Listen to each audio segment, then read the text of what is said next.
bitch. Oh, excuse you? Baloney wash. I'm annoyed. I'm just here to give my opinion. And Keri Hilson. Oh, it's Chris Avalon Unfiltered, bitch.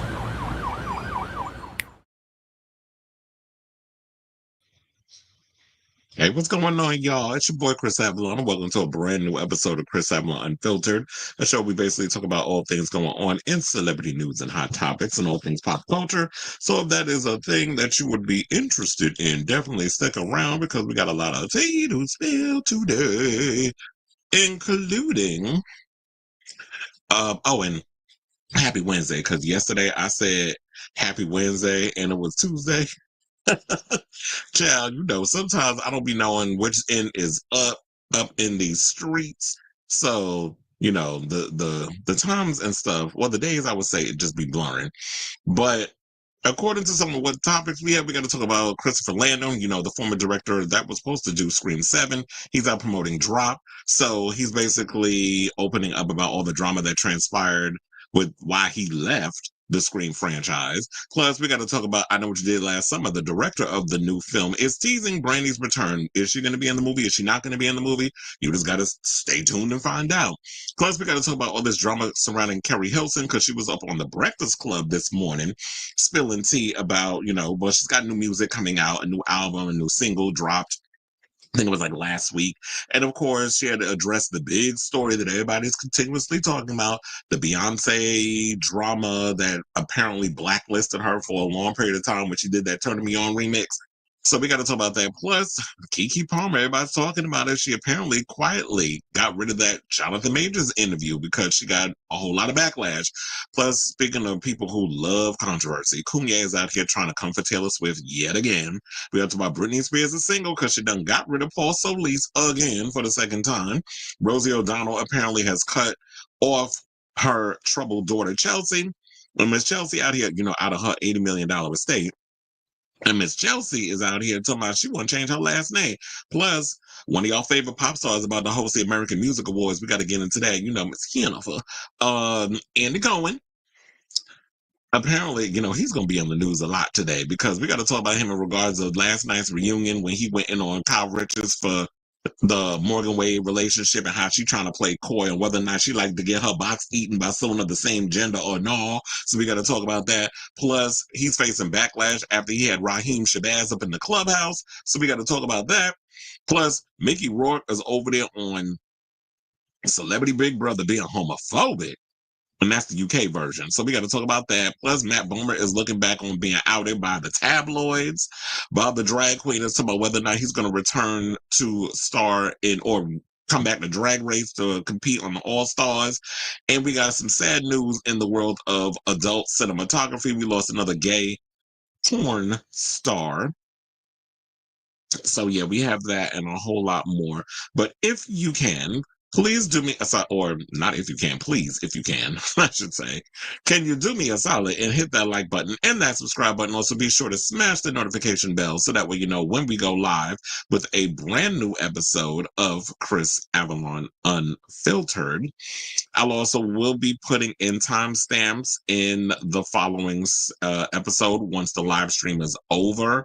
So those who come in later on and watch the show, you pretty much can, you don't have to sit through all the banter and stuff that we do during the live stream. You basically just go in and just click over to whatever topics that you want to, peruse about.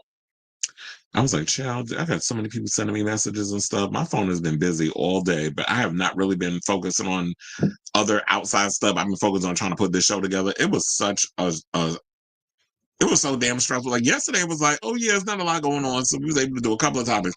Today it was so much stuff coming on. I was like, oh my God. And then I look at the time, I was like, it's 4:00. Then I'm looking at the time, it's 4:30. Then it's like 5:00. I'm like, damn, it's about to be 6. And I didn't even start a damn show yet. So it's action packed. So without further ado, let's get into the show. I see we got some comments, and I'll get to them after. Let me hit my banner. And let's get into topic number 1, which is, yesterday we talked about how General Ortega was spilling tea in regards of why she didn't come back for Scream 7. And her reasoning was because she said that if Radio Silence and everybody wasn't coming back, then she wasn't going to come and be a part of the franchise. Plus, she was looking forward to not being a part of doing a pre-existing IP. She's more or less interested in doing original stuff. Well, then I've also forgot to mention that there's rumors swirling that, okay, girl, now if you all about not trying to start in pre-existing IPs, but allegedly her name is being floated around to start in a remake of Single White Female. Now, I do love the original movie with, what was it, Jennifer Jason Leigh and Bridget Fonda. I almost said Bridget Arquette. I'm like, who's Bridget Arquette? Patricia Arquette. But no, it's Bridget Fonda. So I love the original movie of that. They're talking about remaking it. I don't know what they'll call it. I mean, will y'all still call it Single White Female? Well, that's TBD. But yeah, there was a rumor going around about that. Now, in regards of Jenna Ortega, she said what she said, and I already called from the beginning. I was like, I did not believe that she said it had to do with scheduling conflicts. Maybe there was a little bit of scheduling situation up in there, but I never, in my heart of hearts, felt that that was the initial reason as to why Scream 7 was delayed, or she just decided not to be a part of the franchise. I just feel like it was just a lot of stuff going on. There was a lot of the drama that was circulating from the whole, these trolls on social media that were getting all upset because y'all fired Melissa over her free or pro and free Palestine, posts and stance. So Radio Silence, not Radio Silence, it was Spyglass that reacted. But when they heard about Christopher Landon coming aboard, they decided to blame him. So now he's actually coming out and saying why he left the franchise. And I believe at the time when I talked about his exit, I said that it had to do with the fact that, I can read between the lines, but it's funny how, like, after the months later, when they've got a new project to come out or a new project coming out and they're no longer a part of something, then they say basically what we've all been thinking the whole damn time, or what I've always speculated, which was the reason why he stepped down is because he was receiving a lot of death threats, not only on himself, but his own children. So, according to Variety, they said Happy Death Day director Christopher Landon is opening up about exiting Scream 7. Now, the reason why he's opening up about it right now is because he's promoting his new movie Drop that comes out this week, which I had totally forgotten about that was coming out until I started seeing a couple of movie pundits that I follow on YouTube revealing, their out of the theater reactions. I saw Christian Harlow did one, John Campea did one, a couple of people who I follow have been doing, I think even Lee from Drum Dums. Hey Lee, he and I speak too. I think he did an out of the theater reaction. I don't think Mike from We Watched the Movie did one, but I know, like, for the most part, a lot of people that I follow have been doing their out of the theater reactions, and everybody's saying that the movie is pretty good. So I definitely am going to get my ticket and try to see it this weekend. If I'm not going to be able to, I'm going to try to do a double feature and see it next week along with Sinners, which I'm hearing that there was also out of theater reactions for that too. Sidebar, movie people, can y'all start giving me screeners or whatever the case is so I can start seeing some of these movies? Because, I definitely want to be out there trying to see these movies and giving reactions and things of that nature. I did go to film school. So anyway, get back into this, not to toot my own horn. They basically said the director officially announced his departure from the horror sequel in December of 2023, about a month after Melissa Barrera was fired from the movie due to social media posts she wrote about Israel and Palestine. Jenna Ortega's exit from Scream 7 was announced the day after Barrera's firing. And here's what he said. He said, basically what he talked about in an interview with Vanity Fair. He says, I got messages saying, I'm going to find your kids and I'm going to kill them because you don't support child murder.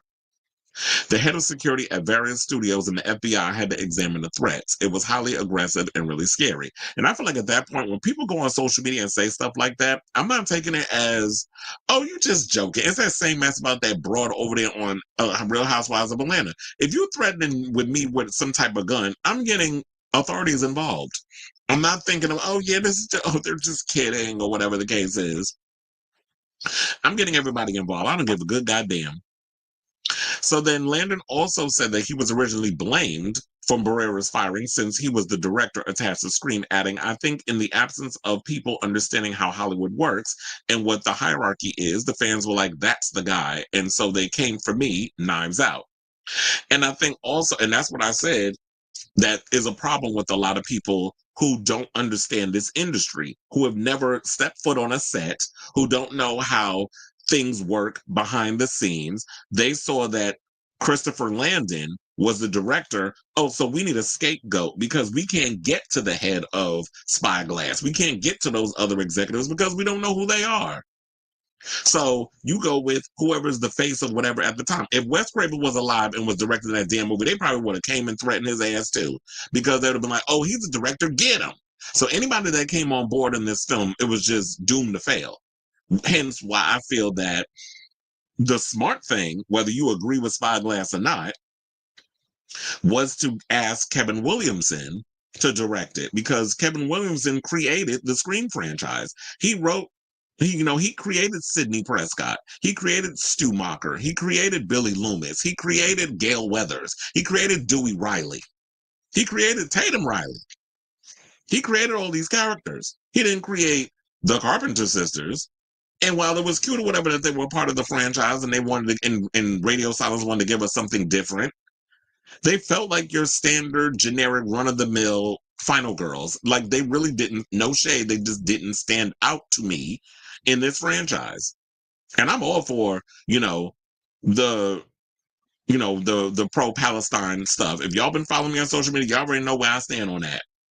But the way that a lot of these trolls on social media have been going about stuff, it's just kind of been pissing me off. And I will die on the vine with this. Like I always said, is that, okay, so y'all was sitting up in here all pro Melissa Barrera, team Melissa Barrera, but where the fuck were y'all when Abigail came out in theaters? Y'all stayed y'all asses home. So if y'all gonna sit about here and try to act like y'all really give a good goddamn about Palestine, then don't give lip service all over freaking Twitter.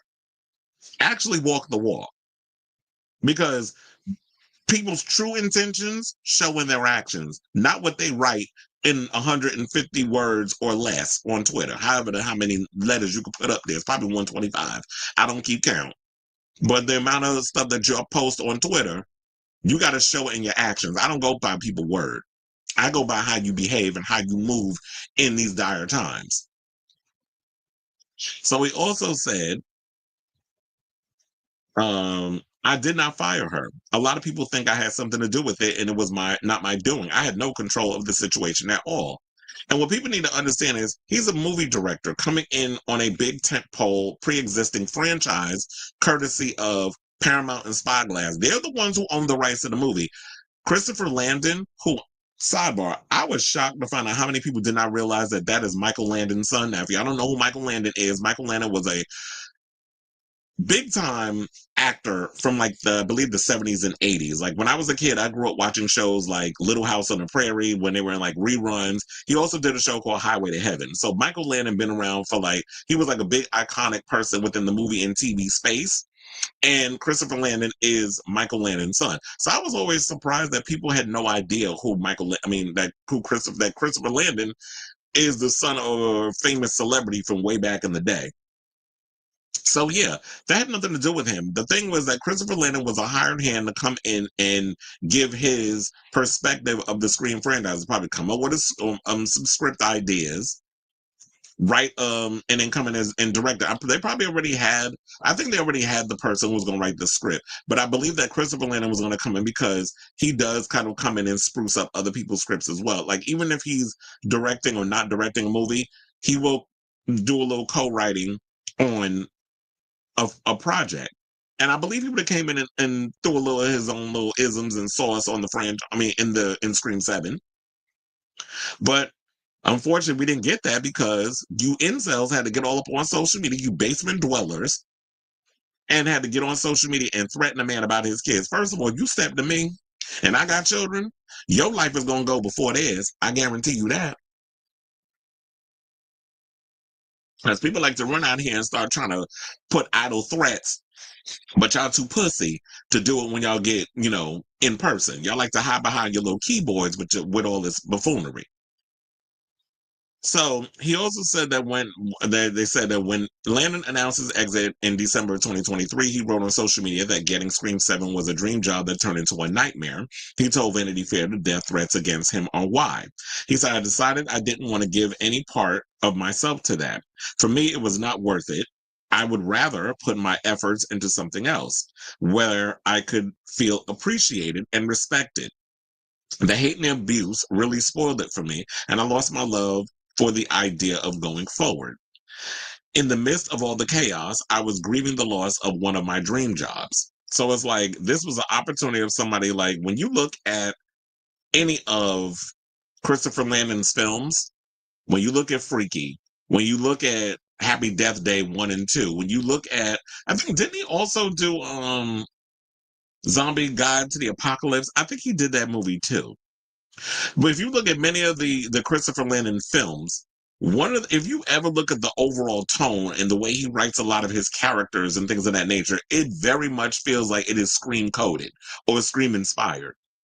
So I was actually looking forward to someone like Christopher, especially an openly homosexual director, to come in and offer, like, sprinkle his little isms and his stuff all over this Scream franchise, give his take on it. I think it would have been a great idea because, like I said before, if you look at any of his earlier films, his previous original films, it does feel very Scream coded. So it was perfect for him to come in. And y'all had to go and ruin it because y'all were feeling a way about something and you're mad over a studio punishing an actor over their beliefs.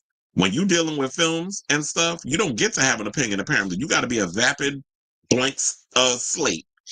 You can't have an opinion about stuff. If you want to have an opinion where it's more welcome for you to be out here and be political, go into Broadway, go into theater, because they're more open with that, unfortunately. I'm not saying it's right what Spyglass did, but they're a corporation. And at the end of the day, all they care about is their damn bottom line. And unfortunately, she had to suffer at the hands of that. But people also need to realize this. If you're not here for something, don't go see it. So when Scream 7 comes out, show your act of protest for Melissa Barrera by not going to the theater, by not supporting the movie. Me, I'm Team Nev Campbell because that was my final girl since the beginning. I'm the OG Scream. So these new kids that came in, you Johnny come latelys that jumped on the Scream bandwagon because y'all had these new crew of kids that came in. Okay, that's cute or whatever. It's great that y'all want to be a part of the situation. You want to come and be a part of, the whole Scream thing or whatever. But I've been a Scream fan since the late 90s, since the first one. So I'm not going to go and abandon a franchise because of whatever issue that a studio has with one particular actor. So I also wanted to say, to wrap this up, the Melissa stuff was happening and it was all kind of falling apart. This is what Ortega said. If Scream 7 wasn't going to be with that team of directors and those people I fell in love with, then it didn't seem like the right move for me in my career at the time. And I feel like she probably did that because she didn't want to face the backlash if she returned. Let's be clear. Like, I love Melissa. I like Melissa, and I also like Jenna and her as an actress or whatever. But girl, come on, let's be for real. You did not want to face any kind of backlash or anything that was going to sting your career. So you're hiding behind the fact that, oh yeah, if the team of people wasn't going to be a part of it, then I don't want to be a part of it either. I think you knew for a while that they weren't coming back. There was a lot of stuff that was going on behind the scenes that people weren't aware of, but until it became announced officially by the trades, which, yes, you have press people that go to the trades and give them the information. So this was all floating around behind the scenes for a while. It just so happened that the dominoes fell the way they fell. And then Christopher Landon, that was the bad timing. But even if it was any other director, if Zach Cregger would have came aboard and been like, I'm going to direct it, y'all would have went in on him. If Paul W.S. Anderson decided to direct a Scream movie, you would have dragged him too. It could have been anybody. And I'm trying to remember. I don't remember off the top of my head, but I don't even know did Kevin Williamson receive any backlash from the fans? I think maybe people just softened the blow a little bit because Kevin Williamson is Scream. So I don't know if people dogged him too much. I know people was going in on Nev Campbell, but Nev Campbell is the franchise because she did majority of them except Scream 6. So how y'all feel about her is whatever. But I'll say this. Shout out to you, Christopher Landon. I'm glad that you decided to move on it. And unfortunately, we're not going to get this movie with you. But we're getting Drop, which I'm hearing It's a good film. But speaking about Drop, he said that when I signed on to the project, I was told Ortega was out. That was one of the first things they told me right when I signed on. And I was like, oh shit, really? So that was a bit of a shock to me. So what he's implying, because I want to make sure y'all know all of this. And if you still want to come in with your little side comments, go argue with your mammy because I don't want to hear it. But when he came on board is when they told him behind the scenes she was out. So they all knew what was going on. And this is why I said, just because y'all hear it in the time of y'all, when y'all heard it, doesn't mean that a lot of stuff is not moving around or going on before it hits the press. Because this was within the zeitgeist. This was in the ether long before we all found out about it, before it was made public. So when he came on board, he was like, oh, she's out. They just waited to make the announcement, or trying to figure out when they were going to make the announcement, or what they're going to do moving forward. Because if you don't have the Carpenter sisters, then where do we go with the franchise? Do we reboot the entire thing? Do we start, do we start over from the beginning, or do we put our tail between our legs, which they eventually ended up doing, hit up Nev Campbell's people, back up that Brinks truck, all that money that was going to get them other ones, half of the core four. And they be like, okay, sis, remember that time when we had that conversation and we was talking about we was going to give you that coin for Scream 6? And we said no, that we weren't going to give it to. Well, we'll actually give it to. Plus, we'll give you an EP credit, meaning executive producer. We'll give you that credit, and we'll give you a little extra, incentive for you to come back. So then he went on to say, and so at the time we were figuring out, how do we make another movie without her? How do we manage that? So that was old news to me from the go. It made a lot of sense that what she said, because I do think that sometimes when you're an actor, it'd be like Jessica Roth finding out that we're making a third Happy Death Day, but I'm not directing it. I think we all get very attached to the people that we work with and that we sort of align ourselves with creatively. And when someone new comes in, it's like, who's this guy? So I totally got that 100%. And also what people need to realize too. So yeah, I still stand on what I said before, but then I believe that there's also a little truth in the fact that, yeah, if the team is not coming back, then I don't want to work under a new director, because here's the thing. What the new director coming in might do to her is what the new regime came in and did to the legacy cast. Because remember, when Radio Silence came in, we saw how they treated the legacy cast members. We saw how y'all treated Nev Campbell. We saw how you treated Gail Weathers, or not Gail Weathers, how Courtney Cox and David Arquette. Y'all pretty much use them as background fodder while you try to push forward this core four of these new group of kids. So yeah, a new person comes in. He's like, well, I don't know the Carpenter sisters, all these other people. I'm trying to introduce these new cats to come in. I got my own ideas, but still, you kind of just toss the people by the wayside, which I wouldn't agree to do that, because if you're coming aboard to keep moving a franchise forward, if you're well aware of the overall arc and who this franchise is supposed to be surrounded by, you don't treat the people that's been a part of the franchise for damn near 30 years like poo. You shouldn't be doing that. But that's what Radio Silence, in my heart of hearts, I felt like that's what they did. And look, now we got Miss Nev coming back, and I'm looking forward to seeing Drop. So I say all this to say, what do you guys think of this story in regards to what Christopher Landon had to say on the reasons why he decided to leave the, Scream 7? As I said before, I definitely would have loved to have seen his take on the Scream franchise. Hopefully that, one day he may reconsider or may give us our own little version of, maybe he'll create his own little Scream or continue to give us those ideas. It's the same thing like with the Black Phone 2. They was like, well, how they gonna make the Black Phone 2 work? Apparently, since we ain't getting another damn Freddy movie, they're making the killer from that franchise into their own Freddy Krueger-esque type character. So maybe then he could try to do the same thing with his little Ghostface, but just not Ghostface, just a different serial killer. But just give us a Scream movie we've always wanted from him, just an original IP that was inspired clearly by the Scream franchise. So I definitely want to hear from y'all. So let me know what your thoughts are in the comments down below.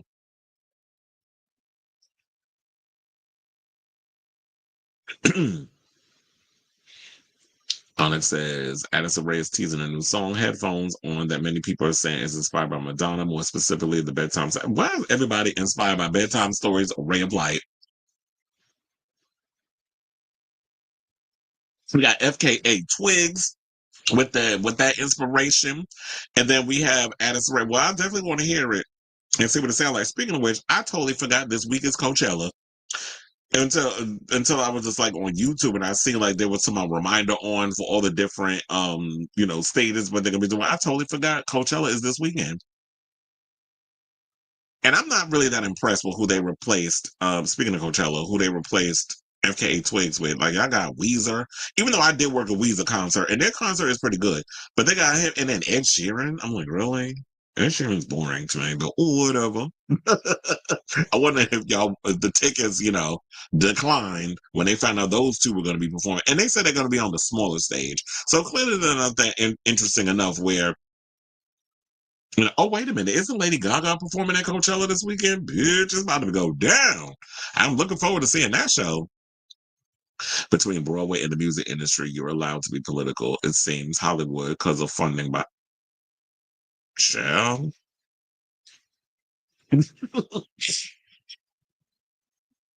Jenna lied because Landon said she wasn't returning for Scream 7, so I want to know the truth. That's what I'm saying. Like, she keeps saying different stuff. Before, it was a pay disparity. Then this time it was because the team wasn't coming back. Then the news story is like, okay, so she wasn't coming back long before. It was announced that she wasn't coming back. So everybody pretty much knew. They were just trying to figure out, okay, so how are we going to rewrite all of this? And so it's some BS. But I believe him though. It said Jasmine and Mason didn't get smoke at all. So to me, well, actually, I did notice on Twitter there was some people that was going in on him. But I feel like the dust is settled. But there is still some stuff going on because I was on Twitter earlier today, and I saw Mike from We Watched the Movie posted something because he was going in on a lot of you people that have been dragging Christopher Landon and so many other people in regards to all of this story. He said, I feel like unblocking all these people that I blocked just so I could send them this thing, but then they probably still be, I just like screw their ass. And I just call it like fake outrage. Like I've been calling it. I stand 10 toes down on that. A lot of y'all are just a bunch of fake asses. A lot of y'all are just performative in regards of y'all outrage and your protesting because when the only time y'all give a damn is when it affects you. When it starts affecting y'all money, like this whole thing going on with all of y'all protesting worldwide, and why black people, and shout out to my black folks, I'm glad that we standing back and standing by, because yeah, I'm a co-opting that from that orange bitch. So we standing back and we letting them white people, y'all go out there and y'all protest and you hold up your signs and talk about hands off. Yeah, you go and do that, because when we try, every time black people are not going to keep coming around trying to clean up y'all mess. Every time y'all vote wrong, every time y'all vote against your own interests because you rather some asshole, oligarch, criminal than a black woman or a woman of color to run the country because y'all so deeply rooted in y'all racism, but just don't want to admit it. Then when the shit hits the fan, then y'all want us to come in and help clean up y'all mess. No, ma'am. No, sir. We gonna sit back and mind our good black business while y'all sit and go and watch y'all shit burn to the ground and see how y'all feel. Because we used to it. We used to, whenever we want something and we go and put ourselves out there and we try to move the needle forward. Y'all want to come in and destroy our shit. We didn't forget about the Tulsa massacre, even though y'all try to erase it. So y'all want to keep doing it? You go ahead. Y'all have at it. Y'all go out there and stand in the cold and protest. I'm gonna keep my ass home. I'm gonna take my ass to work. I'm gonna keep doing this show, and we'll talk politics stuff. But no, y'all can go out there and keep doing what y'all doing because we tired of cleaning up y'all mess. We tired. We taking a break. He says, "Spiegel, yes, they do. Nut up or shut. Well, they've been shutting up, but they do need to nut up. More like spineless entertainment. Mm. Yeah, we should call it spineless entertainment instead of spyglass because it's like, yeah, y'all went and pulled the trigger. Y'all the ones that fired Melissa Barrera. But like I said, because these people can't get to Spyglass and the executive who made the decision, y'all want to go after whoever y'all feel has a face. And you go after the director. You go after the actors. You go after anybody that decides to sign on. At the end of the day, these actors have to work. movies are slim pickings, TV shows are slim pickings. It's about to get much worse out here with who his damn tariffs and how China is clapping back and going in on us over them stupid tariffs. I told y'all briefly yesterday they're talking about banning all Hollywood films. Like, yeah, while North America, we definitely that's where it's at when it comes to box office gross. The Hollywood does rely on China as well. China is second in regards to that. So, when those little MCU movies or whatever the case is, like when they pick select films to go over to China and get promoted, so like Thunderbolts can get affected by it because I'm sure they would try to send that movie over to China or any other type of film, depending, because they're real conservative over there. So not every movie's gonna get to be a part of the whole Chinese situation. APAC funds Hollywood, so that's why Rachel Ziegler is blacklisted. I'm so over APAC. I was like, I had this hangnail and I just had to like break that. So this thing was hurting. Anyway, so you said Madden's 90s run is her best. Yeah, that's what I mean, I like a lot of her other stuff, like her 80s stuff, and that was cute, but I do feel like I prefer Madonna more when she was in her 90s era. So like erotica, bedtime stories, Ray of Light, music, I'll even throw in there. Even American Life, like I have a soft spot for American Life. I know a lot of people hate on that album, but I love the album, and still I listen to it to this day. Every now and again, I get in the mood, and I'll put on that American Life record, and it just like I get my life with it. And then of course, Ray of Light, and then we have, well, like I said, music, confessions, like that whole era is just so much great music that came out around that time. So I agree. I prefer a lot more of her 90s stuff than the stuff she did in the 80s. I mean, don't get me wrong. I live for La Isla Bonita. I live for Like a Virgin. I live for Dress You Up. I live for Everybody. Like, I get my life with those songs, but I do prefer, the 90s stuff. I would prefer a Weezer show rather than and you know what? Weezer puts on a good show. So when they came out of the little spaceship, when they did their show at the Garden, and then I was up in there, Beverly Hills. That's where I wanna be. You know what? I was like, Weezer, y'all give me my life with this damn show. So it was a good damn show. And they have fun. It's like they don't take themselves too seriously. So I think they would give a really good show. And they had a lot of really good songs back in the day. Sometimes I used to forget. It took me a while to remember. I was like, you know what? We've had some hits. Especially if you came up from the MTV era. But yeah, I mean, I would love to see an FKA show, but her team, in my opinion, dropped the ball on. Her team dropped the ball on this whole tour, especially coming to the United States. I caved and saw Attention show from Melbourne on YouTube. You just couldn't wait. He said, I know it's getting closer, but it's gonna feel forever. So, well, yeah. Cause that's why I said I did a good one. But I think for me, I'm always so busy, like I don't have the patience to be like, damn, I want to sit through a 2-hour show on YouTube. And I was like, I'm so glad that I was able to avoid watching the show and everything, because I was like, I want to experience it going to, when I'm at MSG. And I'm glad I did. But it's like, yeah, I can see, but it feels like the 19th is so far. I'm like, damn, like y'all really have to wait between you and I think Felix out in Miami when he goes. It's like, yeah, it is kind of far away. But one of my friends was at the DC show last night, and he said that everybody was engaged. They was having a good time. They was dancing. I said, see, I told you. It's like everybody's pretty much saying the same thing. Like, you go to a Kylie show and everybody's having a good time. I live for her 80s song, Crazy for You, Into the Groove. Whenever I watch a movie set in the 80s, I always listen to Madge and Janet's 80s anthems. But I love those. I like watching a lot of 80s and 70s films for the nostalgia effect, especially with the overall, like watching old New York. I was like, I don't remember it because I was an infant in, being a child of the 80s.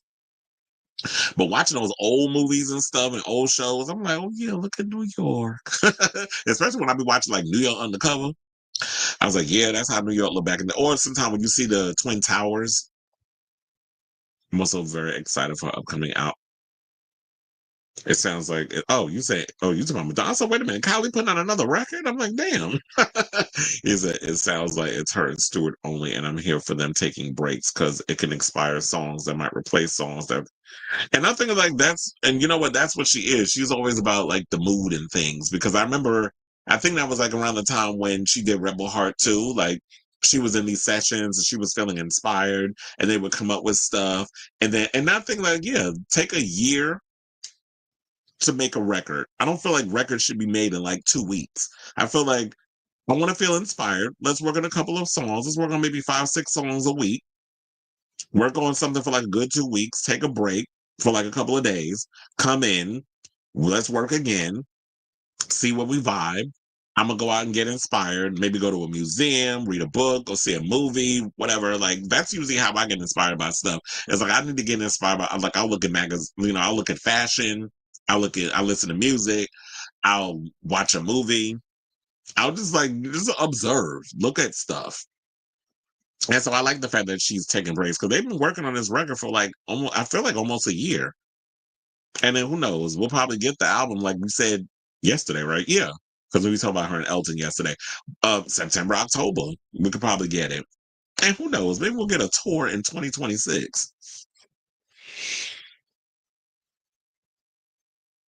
He said now their shows are close to selling out because of the coverage.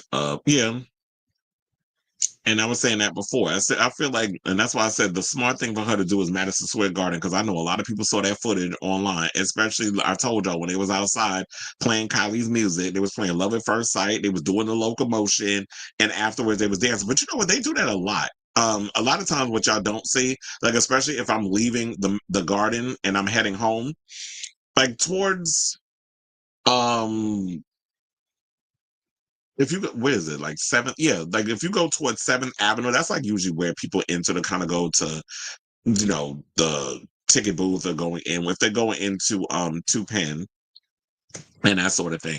So if you're going like towards Penn Station, you always see a lot of people when they're outside and like after the show.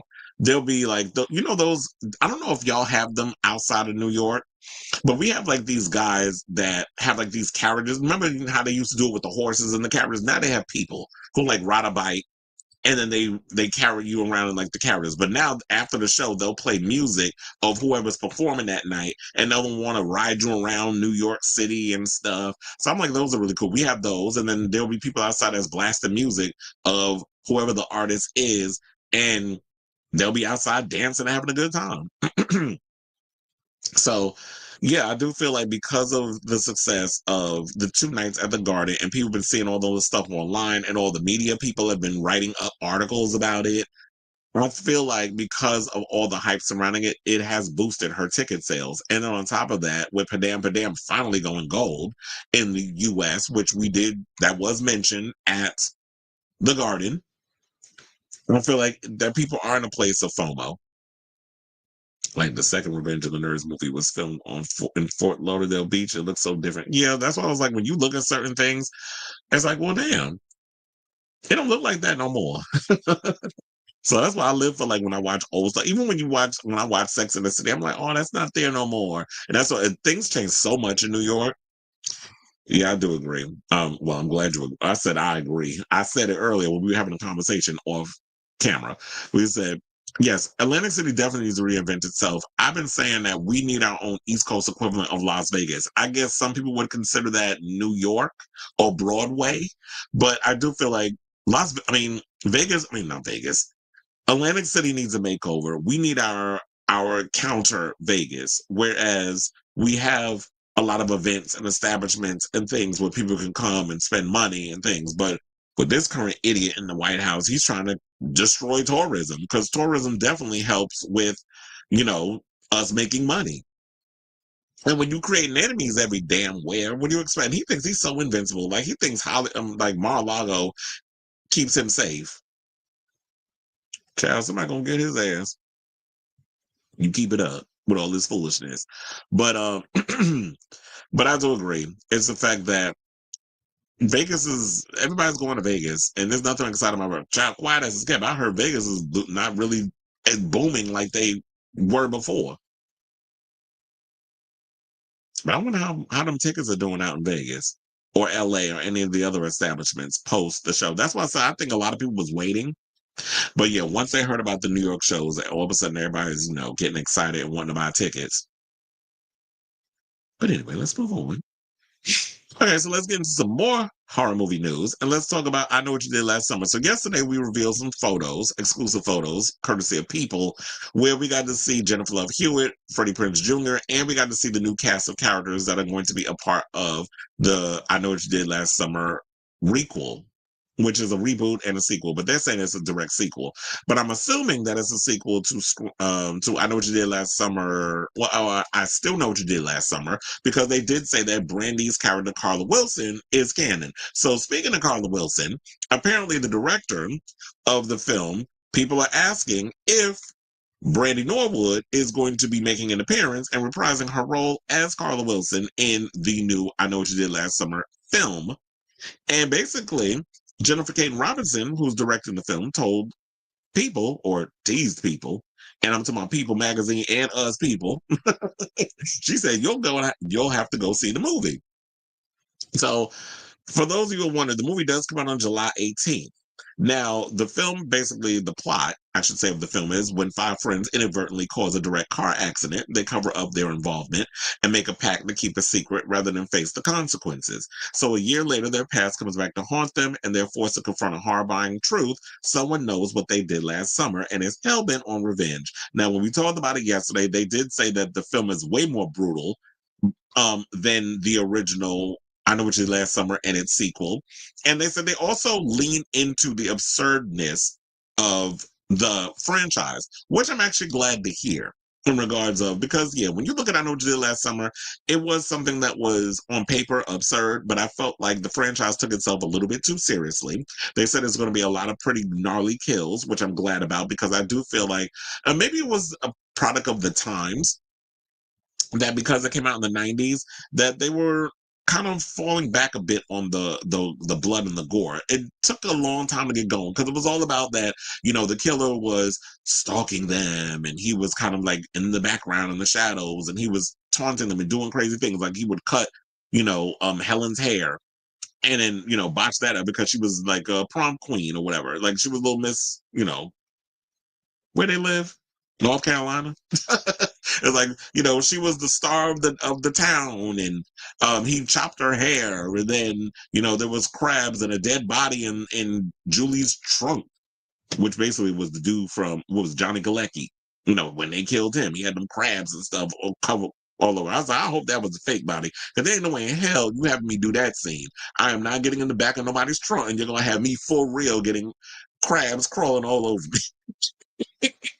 I'd rather have the STI crabs. We can clear that up versus you making me have to actually do a scene where I got to play dead. You better put my fake body back there and do that.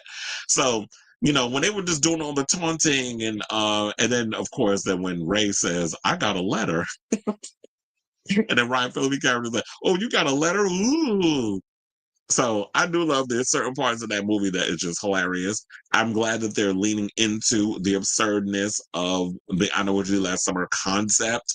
I'm really hoping that they're going to give us some really cool kills, because it's a franchise that it's to be fun, not taken too seriously. It's campy and silly, and just lean into that. She gets the tone.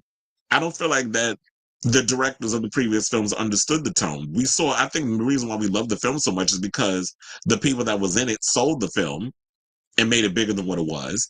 And we saw the potential of that. I Know What You Did Last Summer franchise could be great. It just never achieved that greatness based over the directors that were a part of both films.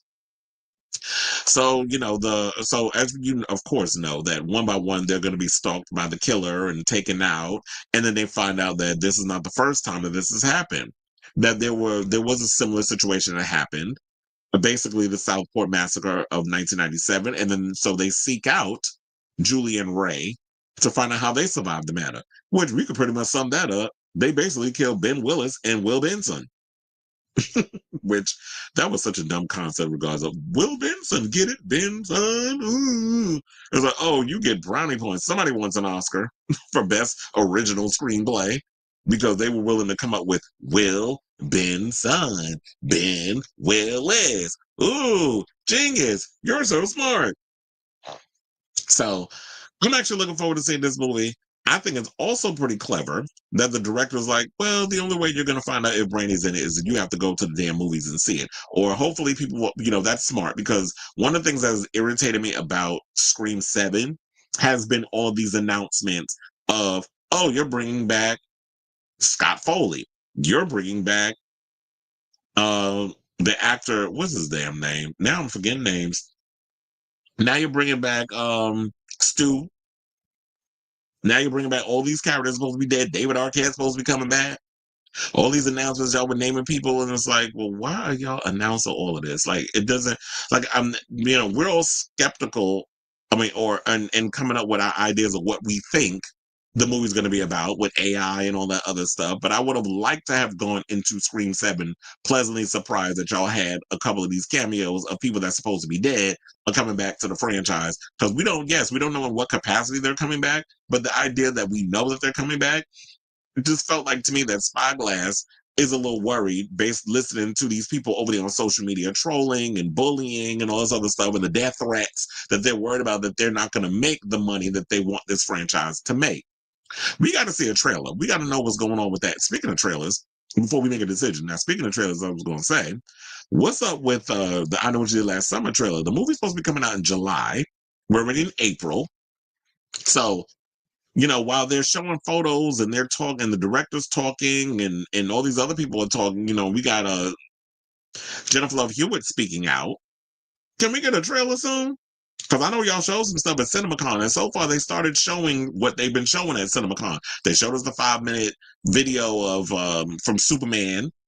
We got to see the new Tron Ares trailer, which looks pretty good, and I'm really excited because we've got Nine Inch Nails producing the music and we're doing the score because if we're not getting Daft Punk, I'm here for the industrial aggressiveness of Nine Inch Nails because Ares, we're about to go to war with these damn people from that world of Tron. So I'm excited for that movie when it comes out, and I'm excited for this one too. But I need to see a trailer, and I'm really hoping that we do get Carla Wilson to reprise her role because we love Brandy. And hopefully it's not just going to be some bona fide cameo that she just walked by like, hey, girl, and that was her scene. So if y'all going to bring back the legacy characters, make use of them. But like we were saying yesterday, I do feel like that there is more respectful way that they're going to be using the legacy cast members versus how they treated the legacy cast members of Scream. Because I still will die on that hill with the way that y'all treated Nev Campbell, Dewey Riley, and Gail Weathers. I don't like how y'all just pretty much use them as bona fide cameos in a franchise that they have kept afloat for damn near 30 years. But y'all wanted to usher in something fresh, new, and young, which I'm here for if you want to find a way to rejudge a franchise. But don't treat the people that kept carrying the torch like a nuisance. But you want to make money and have it both ways by using them and making it seem like they threw out the movie, but they're not really because you got it more out for your new cast members than your old ones. So I'm actually, like I said before, I'm looking forward to seeing this movie. I hope that Brandy's in it. I think this is brilliant marketing where you're saying, well, the only way you're going to find out is you got to see the movie. So I'm going to tease it rather than give you the answer. Because it's like, we gotta make a move. We're making a movie. We need to make money. If you want to see some of your favorite people, she may be in it. She may not be in it. But that's the only way you're going to find out. And even if Brandy is not in the movie, that's fine. I still want to go in. I mean, I'll be upset because I love me some Brandy. But I still want to see the movie because I love slasher films. I love horror. I love I Know What You Did Last Summer. And I want to see some of my legacy cast back in action. I definitely am looking forward to seeing Freddie Prinze Jr. and Jennifer Love Hewitt. And like I said, if Brandy's a part of it, that's great. But if there's a new way that you could tell the story and these new kids that are in here are relatively interesting, I'm definitely here to check it out. I'm not just going to thumb my nose up at something because it's people I don't know. So I definitely want to hear from you. Do y'all think that Brandy is going to be in the film? And if she is or isn't in the film, does it affect whether or not you're going to go see the movie? Whatever your thoughts are, let me know in the comments down below.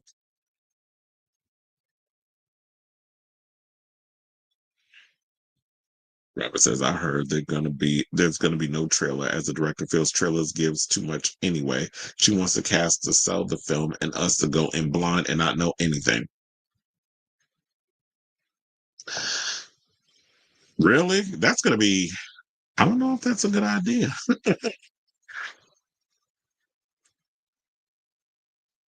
That's a huge risk to do something like that.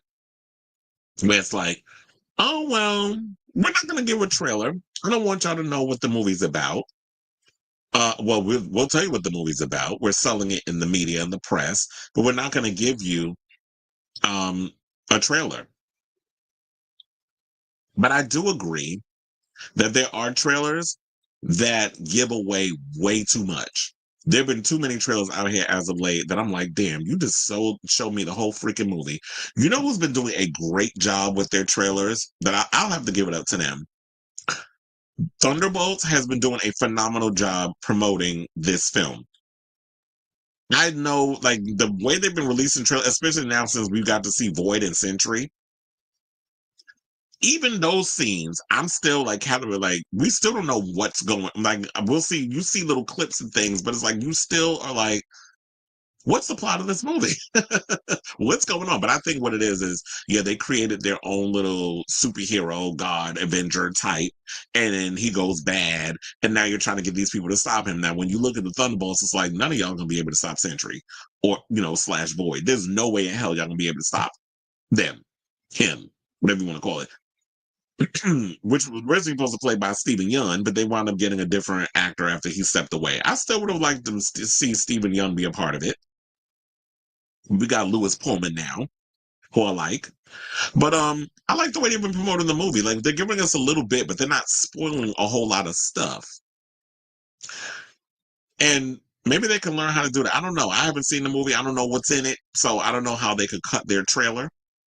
But you can give us a little something. Give us one trailer, one and done, and keep it moving. You don't have to keep giving us like 5 or 6 trailers when you got to spoil every damn thing. That's what I hated. And that was another. You know who gave a bad trailer? Captain America Brave New World. I felt like y'all spent way too much time trying to make people believe that it was a film that was supposed to have Red Hulk all throughout it. Red Hulk only appears in the 3rd act. So the way y'all did that trailer was a mess. And then there's been, yeah, so I agree. The trailer spoiled too much. Now I know you were peeing. Usually a trailer shows the highlights. Well, now these days they just show every damn thing, and then they believe they excuse their voice and say, "Well, people want to know everything when they go in." No, they don't. Well, I don't. I remember my roommate Devin. He was the type that he wants to know everything, the whole movie. You could spoil it, tell him the whole film, and that'll be the only way that he will determine whether or not he wants to see something. I'm like, I don't like that. Me personally, if I go see a movie or I listen to an album, whatever the case is. Well, I guess maybe because I have an artistic brain. Artistic, not autistic. Gotta be specific. Because I have an artistic brain. I like to go on a journey. I don't want to be spoiled. I want to be able to go through the motions. So if something crazy about to happen, I want to be able to go through it. If there's something produces joy, sadness, happiness, whatever the emotions are, I want to be locked in and I want to be able to go on that journey with these actors who are just performing whatever it is in the script. I want to be able to go through it. I don't want to be told everything. I don't want to be spoiled. I like to go in blind. That's why it's like when I always tell y'all when it comes to Scream or whatever the case is, I have to go opening weekend. I need to go the day of. I do not want to know any spoilers because I want to be able to experience and figure out on my own. Because, like I said, this is the slasher equivalent of Scooby Doo. I want to be able to go into a Scream movie and figure out who the damn killer is based off of this journey that you've taken me on for this film. I don't want to go on social media and be spoiled. I don't want people messaging me and telling me who the damn killer is. It's like I want to go in and experience it. And said, "Oh, you said yes, she will be, but I'm glad she's teasing us, Brandy, to we the Brandy fans who only care about her. Like you're not a fan of the film, just Brandy. Yeah, because my thing is, if you just only want to see a movie, like I don't get that. I don't go get. Oh, I'm gonna go see. Like, did they do that with Oh, I'm gonna go see Deadpool because Taylor Swift is in it. Like, there's people that literally do that. Me, I would not. I'm like, I'm not spending $20 for a damn movie just to see one scene of somebody. Like, are you dumb? Or maybe it's like you just don't care. You just want to waste your own money doing that, but not I. Bring back the voiceover guy because that was the perfect way to do trailers. Yeah, I miss those days in a world. It seemed to work. They don't do that no more. Now it's just like 50 damn trailers. And I know recently at CinemaCon, they were talking about that they want to try to reduce the trailers down to like 5. I said, that's perfect. 5 or 6 trailers. And then we get to the movie. That's great. Why am I having to sit in the theater? The movie will start at 8:30. The movie don't start until 8:50 because it's like they literally have to show 20 minutes of trailers. And majority of these trailers I already saw because we all got YouTube. So why the hell am I sitting here watching those? I know that not everybody is as engulfed and watches, all the trailers that drops. Sometimes when you in the theater that you get to do all of that. I know some people be like, well, I'm gonna show up 20 minutes late because I already know the movie's not gonna start. And then next thing you know, you get there, the movie done started. So they be trying to find little slick things that they be doing. But yeah, I don't like it. That they need to reduce the whole trailer thing too. But that would be cool if they brought back the voiceover dude. All right, y'all, listen, let's move on to some gossip and let's get into this Keri Hilson story. So Keri Hilson decided to pop up over there on the Breakfast Club this morning, and she was talking about a plethora of topics, but one of the topics, of course, that everybody was interested in was the iconic diss track that she ended up doing that was a part of the Turning Me On remix, which I had totally forgotten about that there was what was the overall beef between her and Beyonce, but there was always this story about her and Beyonce going in and, well, her having a beef with Beyonce. But they said that the Turn Me On remix was aimed at not only Beyonce, but Ciara, who, sidebar, Ciara dropped a new video a couple of days ago. So the Timbaland protege is currently promoting her comeback single called Bay and forthcoming album We Need to Talk, which drops on April 18th. While speaking with Charlamagne the God, DJ Envy, and Lauren LaRosa, Keri, I'm like, what is wrong with me? Keri revealed that she didn't actually write the record herself, but felt pressured by her then boss, Polo the Don, to record it. Now, at the time, she was signed to him under a joint venture with Timbaland and Interscope Records. Sidebar, did y'all know Polo the Don is related to Monica? Because I remember her telling that story that they cousins. But who don't Monica know at this point? But anyway, I just want to put that out there. Now, according to Keri, Polo threatened not to release her album if she refused to perform the track. She said the following. She said, it's a regret, but not in the way people think. That's a song I actually didn't write. Those are not my words. I was on tour. Polo wanted me to do a remix to Turn Me On. He produced the record because I was on tour with Lil Wayne.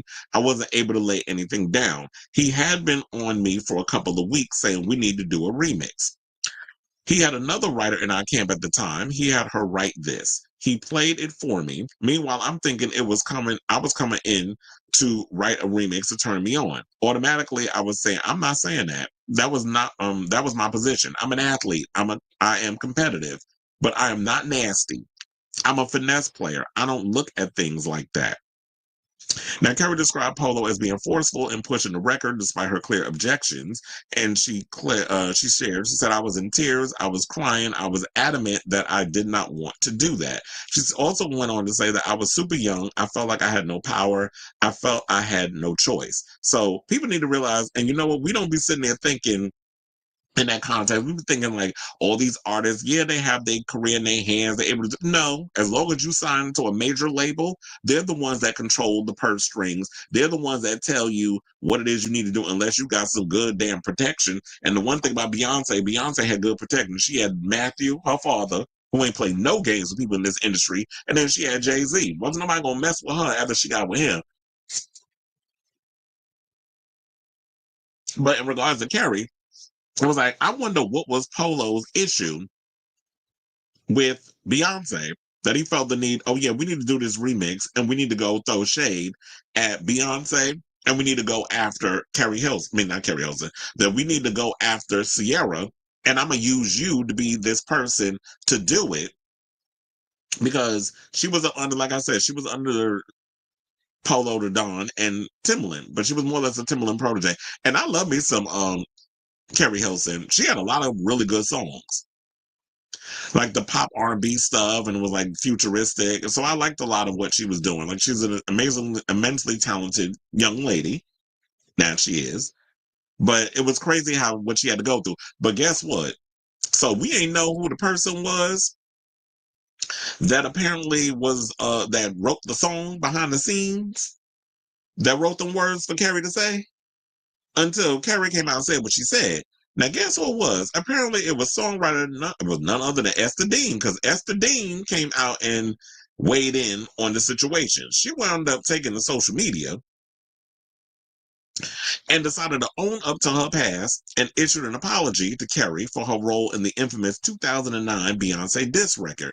So she took to Instagram and reflected on her involvement in the controversial song, saying, quote, "I submitted a lot of verses for that remix. One got picked, and it was co-written with Keri.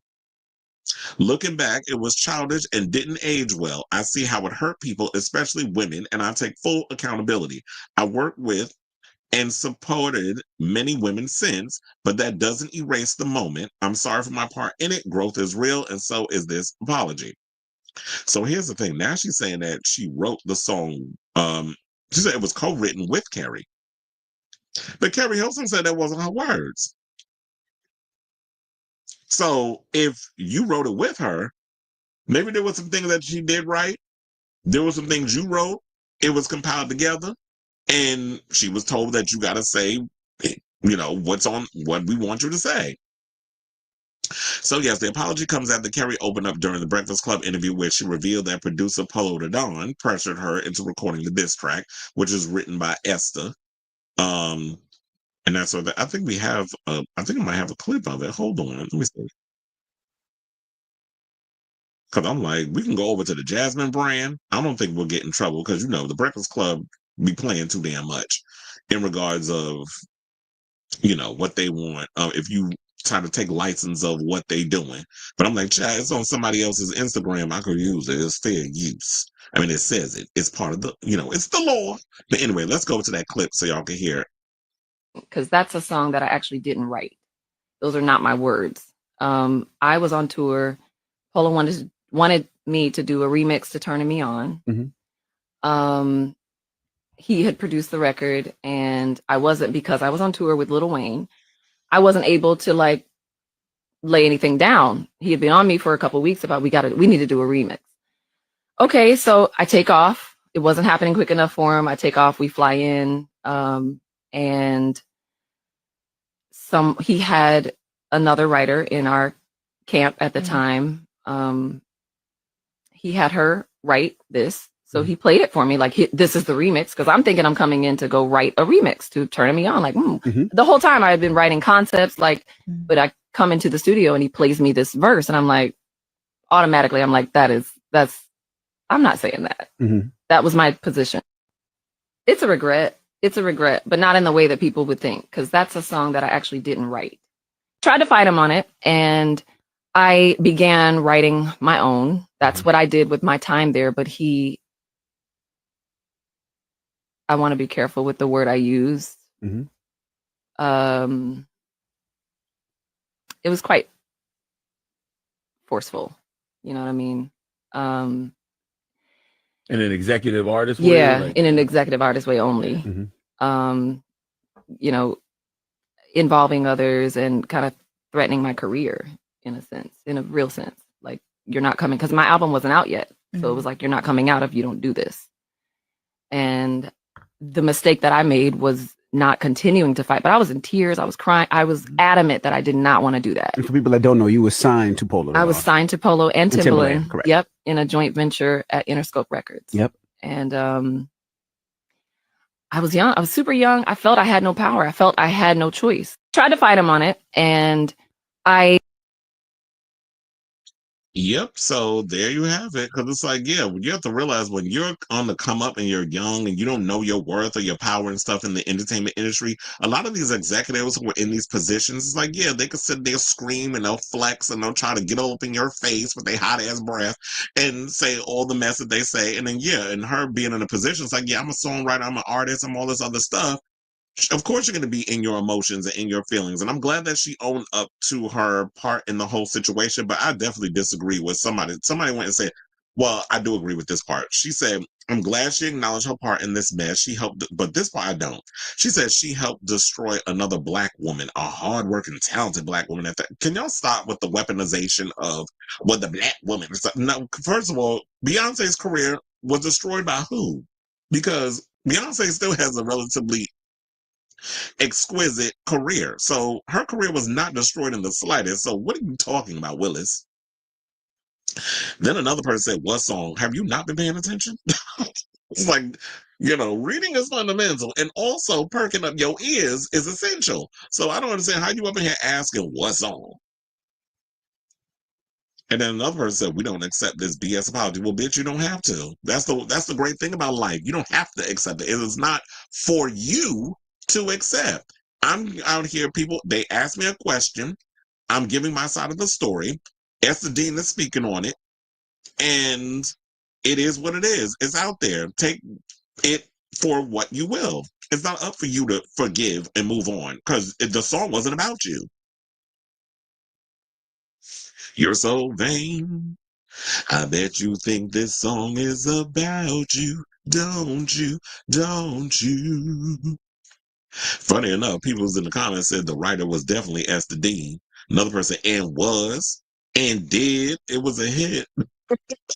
Oh, bitch. She actually, if I read the bottom, Esther Dean chimed in and said, yeah, and did, and said the song was a hit.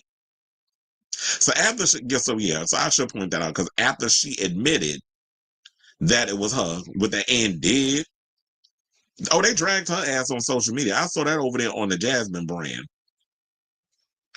But I feel like I closed that, so I don't know, like if I could find that real quick for y'all because I wanted to see if like she actually apologized. So it doesn't matter whether or not like if we talk about that part or whatever. But yeah, so she actually was like after they dragged her, that she issued the apology. So we don't even need to go in any further on that because I read y'all the apology and what she had to say in the matter. So I ask all of you, what do you guys think of this story in regards to what Keri Hilson had to say in regards of the whole Beyonce situation? We already know the people gonna feel how they feel, but she came out, she owned up to her mess, she apologized. We could all move on and let Keri have her career now post all of this. Now that we got this all out of the way, people can stop asking her about it. She can get out here and sing her songs and do her music. And if people want to support it, they'll support it. If they don't, oh well, move on. Y'all can go out and support who y'all support.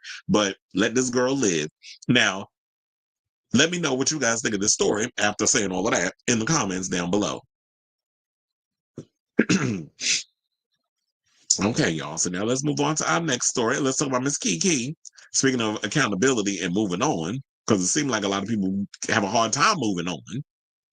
Let's talk about Miss Bomer. So now the other day, it was announced on her, I think it was all over social media or something. I think I saw it on Twitter that Keke was about to drop an interview. I think it was supposed to be today, actually, with Jonathan Majors. So, of course, when people got wind of this interview that she was going to be doing, we've seen the clips and everything online. I saw a couple of the clips. He's such a weirdo, but it is what it is. I ain't got a fucking. Megan Good does. So, after the whole situation and everything came out and all this other mess, now, once they dragged her on social media for doing it, now it seems like what Keke did, instead of rolling the Keke, I don't know, for some reason I always want to say roll the Keke, but after everything that transpired and everything, she quietly removed the interview and decided to replace it with Cash Doll. A Cash Doll interview. So last week, news service that the actress will welcome the magazine Dream star on an episode of her baby This is Keke Palmer podcast, which angered some fans. Now, it was alleged that the air was available for 1 week through Wandery, but has since been pulled. And I did see some people did mention that it was on Wandery. Now, although Majors is currently making a comeback with the release of Magazine Dreams, which sidebar flopped at the box office, the actor was convicted of minor assault and harassment in December of 2024 involving his ex-girlfriend, Grace Jabari. While the rollout of Magazine Dreams was underway, a report surfaced with an audio clip of Majors admitting to have aggressed Jabari. And this was like literally 2 days before Magazine Dreams hit theaters.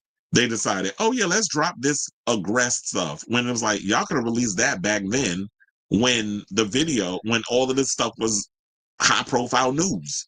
Y'all decided to wait for this movie. So low key, somebody was in the background thinking, you know what, we don't want this man to be able to evolve and move on. We want to keep punishing him. Because that's what y'all do when it comes to people of color, especially. White people can continue to get chance after chance after chance after chance. But none of us, outside of our, being white, can ever fuck up. We fuck up one time. White people can go and have 1,000 flops at the box office. They'll still get to be number one on. Let one person of color have a bomb at the box office. We won't hear the end of it. Their career's over. So, I was going to say, because I had to remember where I was. Now, they said Major, who recently married Megan Good, was sentenced to a 52-week domestic DV, algorithms, DV counseling program. But on Palmer's podcast, Major's episode was planned to cover true accountability. It seems that the actress and her team understood the outrage from listeners and substituted the episode for one with Cash Doll, who discussed co-parenting and breaking up with her child's father around the birth of their son. Now, while Major's episode isn't currently available, hold on, because I lost my place. Available to watch or listen to. A clip surfaced of the actor playing this or that, but Majors has been making press rounds, recently appearing on The Breakfast Club, Sherry, and more. And that's why I found it funny. You know what? I'm going to show y'all this clip of what you can see since, if y'all haven't seen this video of him with Miss Keke. It did come across, I don't know, he came across a little awkward in the video, though. But I want y'all to see for yourselves, so please hold. Emotional vulnerability or unshakable mystery? Vulnerability. Okay. Fall in love slow or fall in love loud? Fall in love slow. I love that. Owning the past or rewriting the future? Owning the past. Why? We're talking about history in general or me personally. I mean, really, any of it. Just your concept around, maybe more so around time. Around time. Time is. Oh my gosh, I've been so into everything. Time lately. Oh, yo, gosh, man. Yeah. Literally, this time thing. Look it. I love that we literally. Wicked. Yeah. Dude. Yeah. Very wicked. Very wicked. Okay. Come on, girl. Okay. Yeah. Co-star in a rom-com with Megan Good or a buddy cop movie with Megan Good. or a buddy cop movie with Michael B. Jordan. Oh no, Mike. Oh no. I mean, that would be hilarious. Oh my gosh, even that voice. I want that to be the voice of the character. That would be hilarious. Michael. Hey, bro, what's up? Michael. Yeah. I got to do my baby. Period. I gotta be keeping in the family. You heard that, man? Yeah, period. And I'm ready for the rom-com. You are amazing. Emotional vulnerability. Same. I should also point. I believe that Jonathan the reason why they so goofy and stuff like that in the way that they present themselves. I believe, if I'm not mistaken, that Jonathan Majors is also a Virgo, and so is Keke. So that was a little Virgo isms that they was giving up in there. But here's the thing. I'm actually quite sad, or I would say a little upset that we're not going to be able to see this. I feel like at the end of the day, whether or not you agree or disagree, podcasters, if you're going to interview somebody, whether they're controversial or not, they should be allowed to have their say and have a moment and be able to show what they need to show on the thing. And you have a choice of whether or not you want to watch or support it. But what I don't get is the fact that if Jonathan is doing the work to better himself, I just don't see why he can't continue to have a career in Hollywood. Especially when the same industry is allowing people like Mel Gibson to still make movies. Aren't we supposed to be getting Passion of the Christ too? Electric Boogaloo? Like, how you gonna bring Jesus back? Y'all still waiting for that hell for the return. Good luck. Keep waiting. Now, also I find it quite hypocritical that y'all go over here and scout Keke, but that same energy with Sherry and the Breakfast Club, when I was reading the comments over there, I didn't see nothing negative. Everybody was up there talking about, it was mostly positive comments. If y'all go over there on their YouTube channel, there's a lot of positive comments about Jonathan Majors. I just don't understand, like, who are these 10 people that was all over social media going after Keke? And because 10 people went in on her, all of a sudden we got to fold to the backlash. And this is the problem why I feel like, I don't want to make this political, but when it comes to the left, any little kind of backlash, y'all go running. But these other people, conservatives, they don't give a good goddamn. They'll sit out here and interview some of the most polarizing people. People who've done things 10 times worse than Jonathan Majors, and they don't give a good goddamn what y'all got to say. They'll sit up there and still stand 10 toes down in their interviews. But if the whole thing was about accountability, why wouldn't y'all just watch the thing and see, like, if you believe that he has taken accountability and atoned for what he did? So I was like, yeah, I don't get that. Now, I will point this out, like, look, I don't condone abuse, but I feel like if he's putting in the work, which it goes to show that he has been putting in the work, and we've seen it based off of what we've been hearing, and he paid his dues, he did his penance, said his Hail Marys and his Our Fathers, if you're Catholic. So whatever happened to, and especially you church folk, because I'm going to run some game on y'all. Whatever happened to allowing people to repent for the things they've done? Whatever happened to turn, like forgiveness and all those things? Where is that? So if y'all are outraged about her doing the interview, all you got to do is not watch it. But y'all be the same ones out here that be throwing parties for your son when he get out of prison for a red rum he committed, 1st degree, 2nd degree, or 3rd degree. Y'all be the same ones out here that giving it up for still Team R. Kelly, still Team Diddy, but y'all anti Jonathan Majors. Is it because he was out here fucking a white woman? Is that what the root of this is? Because y'all look the other way for other things, but until y'all saw this black man out here hunching a white woman, now it's like all of a sudden everybody got a problem with it. And all of a sudden everybody's going extra hard on Jonathan Majors, and I think that is the root of this issue. It's because he was out here, slinging dick and some white puss.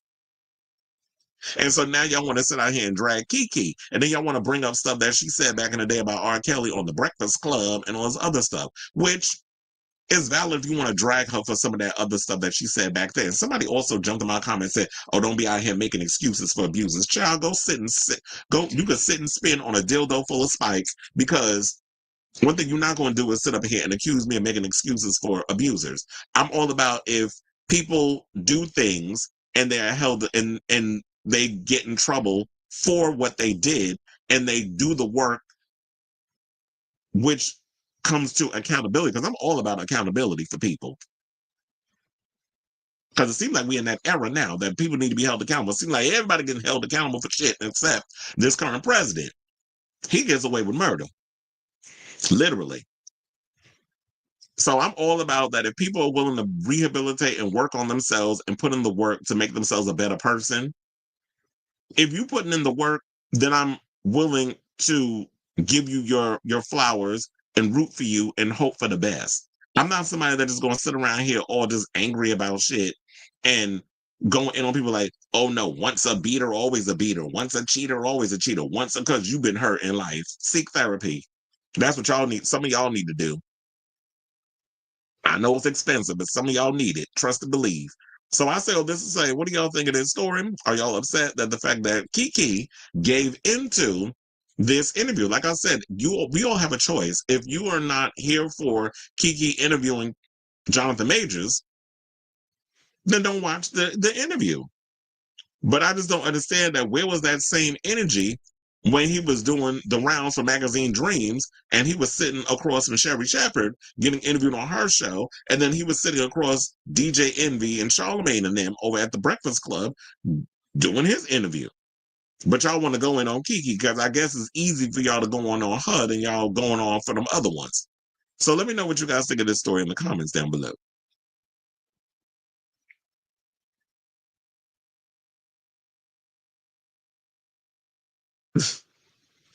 Well, I don't know. I mean, I was like, do we get a homosexual vibe from Jonathan Majors? I don't know. I was also disappointed to hear Keke did that. She should have stuck to her guns and dealt with the backlash like Tamara Hall did on her show a few years ago when she interviewed Sherry Pie. Oh my God, I totally forgot about that. Yeah, child, that was definitely a misstep with her with the whole Sherry Pie thing. But you know what? I'm glad that she did the interview. I'm glad it aired. But I felt like with the interview, they just didn't feel the difference. See, now this is the difference. We actually got to see that one versus we didn't get to see the one with Jonathan Majors. I watched the Sherry Pie one. It didn't feel like Sherry took accountability for what she did in that whole situation. So it just came across as like, yeah, it was not a good idea to even interview that person. And yeah, I do think that was a misstep on Tamron's part. But I do agree with you on that. There was like, everybody has a right to feel disappointed, but I'm like, if you go and sit up in here and waste time to do a whole interview, you had to know in the back of your head that was going to be quite controversial. Unless you so far in a Hollywood bubble that you don't even know, you didn't think that that people were still going to be mad about this. So I don't know. It's a slippery slope, and like I said, exactly, it's like the few people who still support R. Kelly, my sister being one of them. I be looking at her like, okay, girl, I'm like, I can't. I be like some of you shady people out here. I'm gonna just pray for you. Maybe Miss Keke likes it. I mean, I wouldn't be surprised. She definitely looked like she'd be like Halle Berry in Monsters Ball. I want you to make me feel good. I want you to make me feel good. You know, how she was all up in there with Billy Bob, chair, where he was, slaying her every which way but Sunday with that peen. But she wasn't getting it from Diddy. Even though I know it's a movie. All right. So we're going to go from Miss Keke to Miss Kanye. Because apparently he's out here dragging Taylor Swift again, because I guess he's bored. And you know what, Kanye, at this point, it's just like your antics are tired. They're not working. I just don't understand why you continue to come out here and just hit the same beats over and over and over when it comes to the controversy. Like, it's just tired. But anyway, let's get into it. So, in a since deleted Twitter post captured by World Star, the 47-year-old rapper claimed his years-long feud with the pop star, who's 35, has prevented him from securing one of the most highly sought-after gigs for a performer. He said, quote, "I was never allowed to do the Super Bowl because of 3 moments. George Bush don't care about black people, the Taylor Swift movement moment, wearing a MAGA hat." He also went on to say he got blocked from the main stage for being ahead of his time even before he went full Nazi. Okay, ahead of your time in what way? What are you even talking about? Like, what have you done that? Yeah, I can't even find the words because he's sitting me and talking about that he was ahead of his time. Like, what are you talking about, Willis? Now, since Rock Nation took on a live music partner with the NFL in 2019, Jay-Z has been the primary decision maker for the Super Bowl halftime show. And guess what? You ain't never gonna get on that stage because after what you said about Jay-Z kids calling them retarded and all that other stuff, you definitely not getting on that stage. You never performing at the Super Bowl. And at this point, do people even care enough to want to see Kanye on the damn stage? Like, you are past your prime in regards of like influence and having your finger on the pulse of what's popular in music.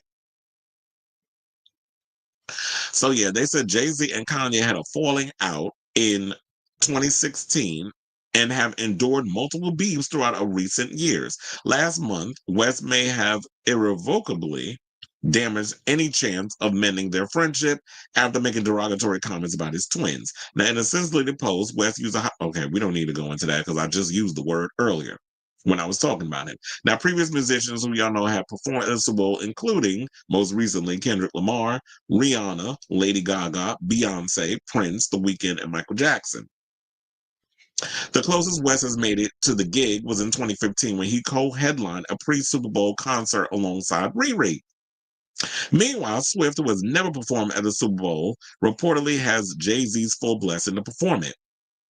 And, you know, I truly believe that because over the years, everybody's pretty much been saying Taylor Swift needs to do the Super Bowl. Now, she ain't my cup of tea. I don't particularly care for Taylor Swift. I mean, kudos to what she's done. Like, I'm not going to throw shade at the fact of her accomplishments in the industry and what she's done. And no shade, I will give Kanye this. I do agree with the fact that if it wasn't for him getting up on that stage and taking that mic and saying Beyonce had the best music video of all time, which is bullshit, by the way, because nobody has, no one artist or one video is the best of all time. I'm sick of y'all saying that. It's kind of like how y'all be using the word genius and awesome, like how y'all overuse certain words. When y'all say of all time, that means like that is the peak thing that exists above all else. That's some BS.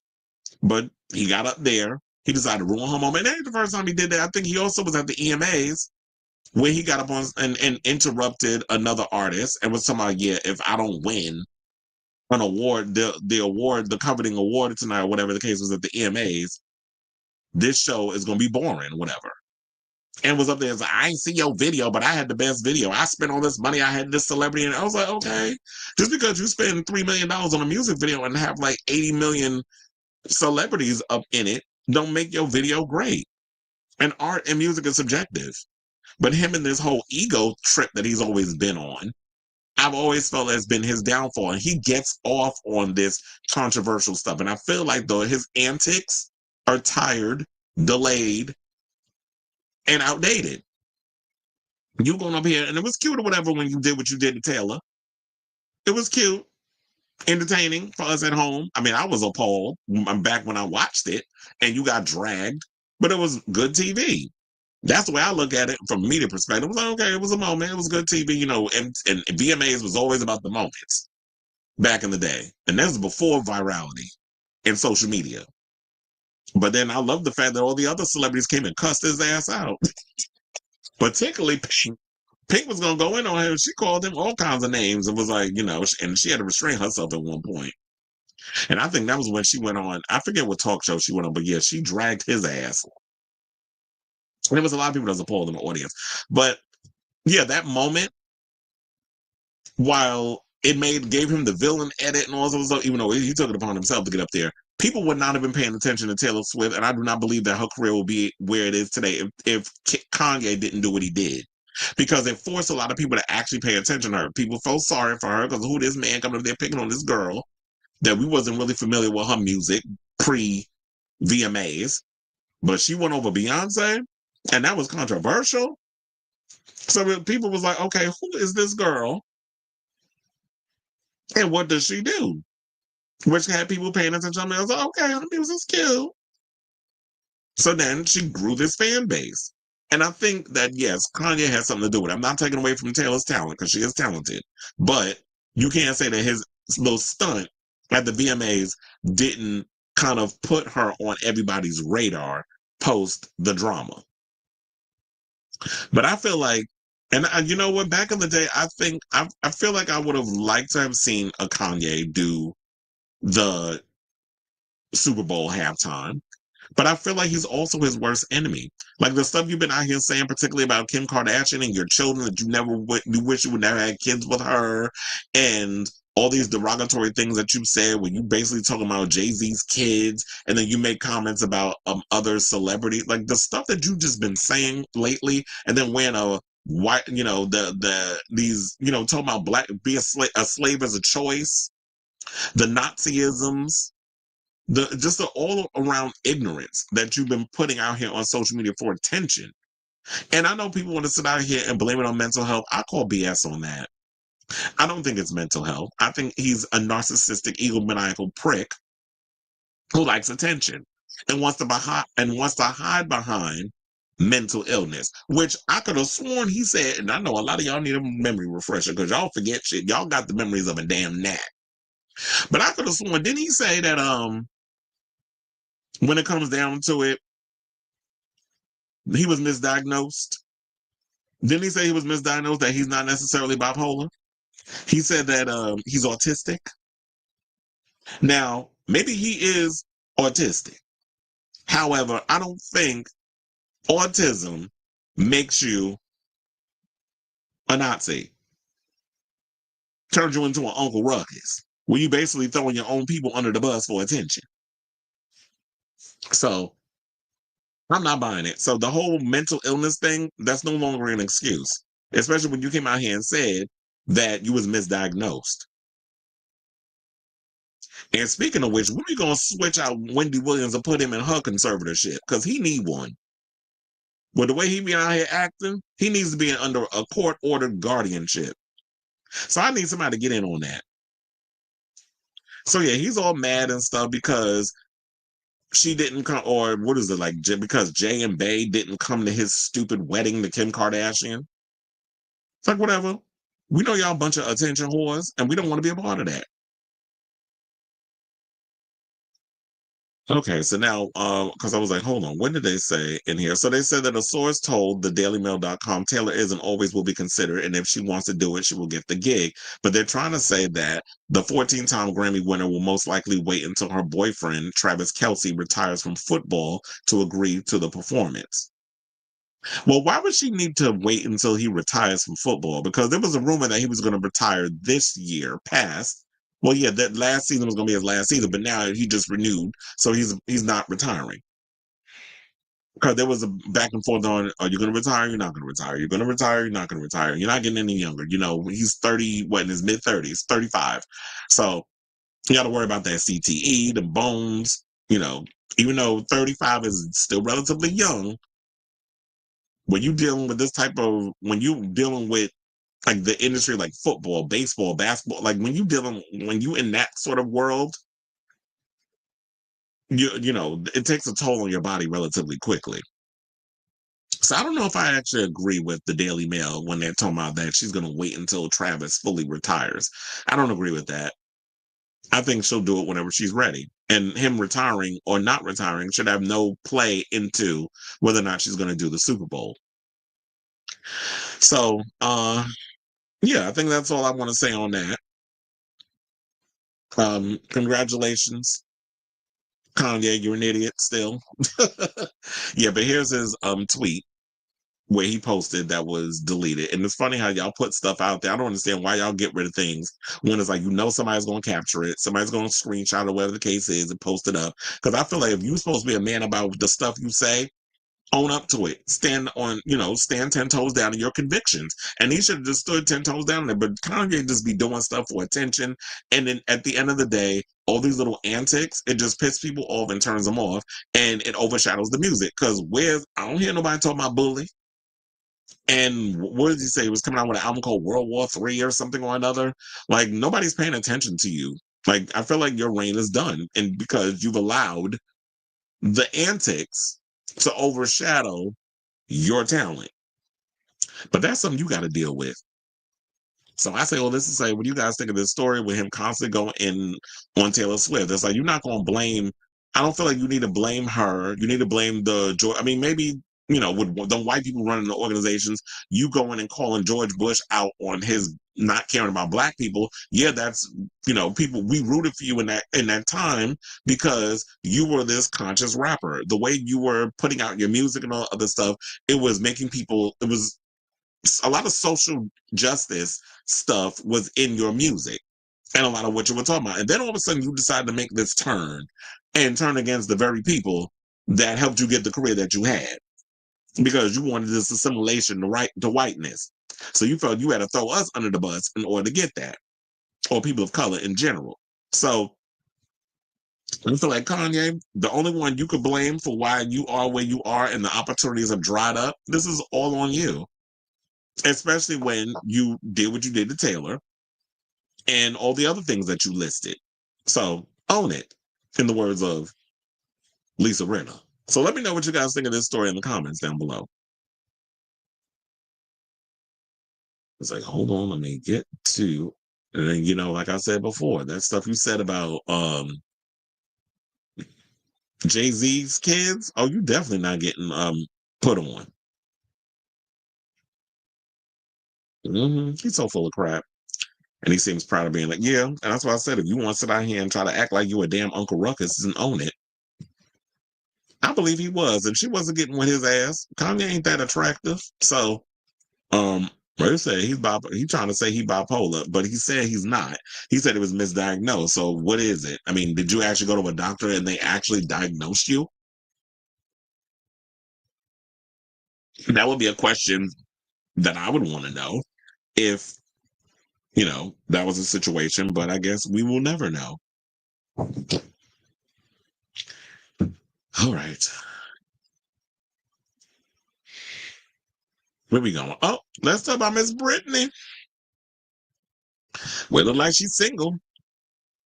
Because, oops, she did it again as it looks like she dumped Paul Soliz. I'm like, girl, why do you keep going back to that man?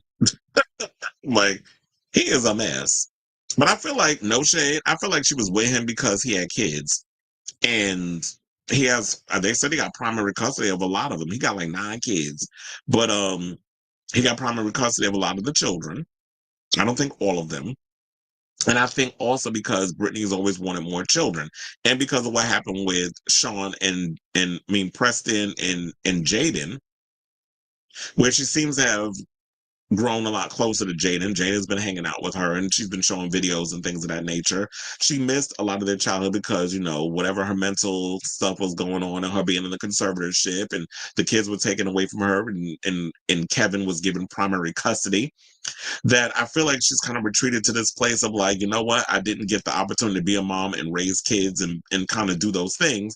And now I'm a woman of a certain age. I don't know if, you know, when she did talk about the IUDs and all the other stuff what her father did to her, where she wanted to have children with Sam and couldn't, I don't necessarily know what her prognosis is in regards of whether or not she can still at her age have children or if there will be complications. They always say the older women get, the more of a chance, you know, there could be some things that could happen. But with her having money and all this other stuff, I guess the sky's the limit. Like, she could be able to, I guess, find ways around whatever issues.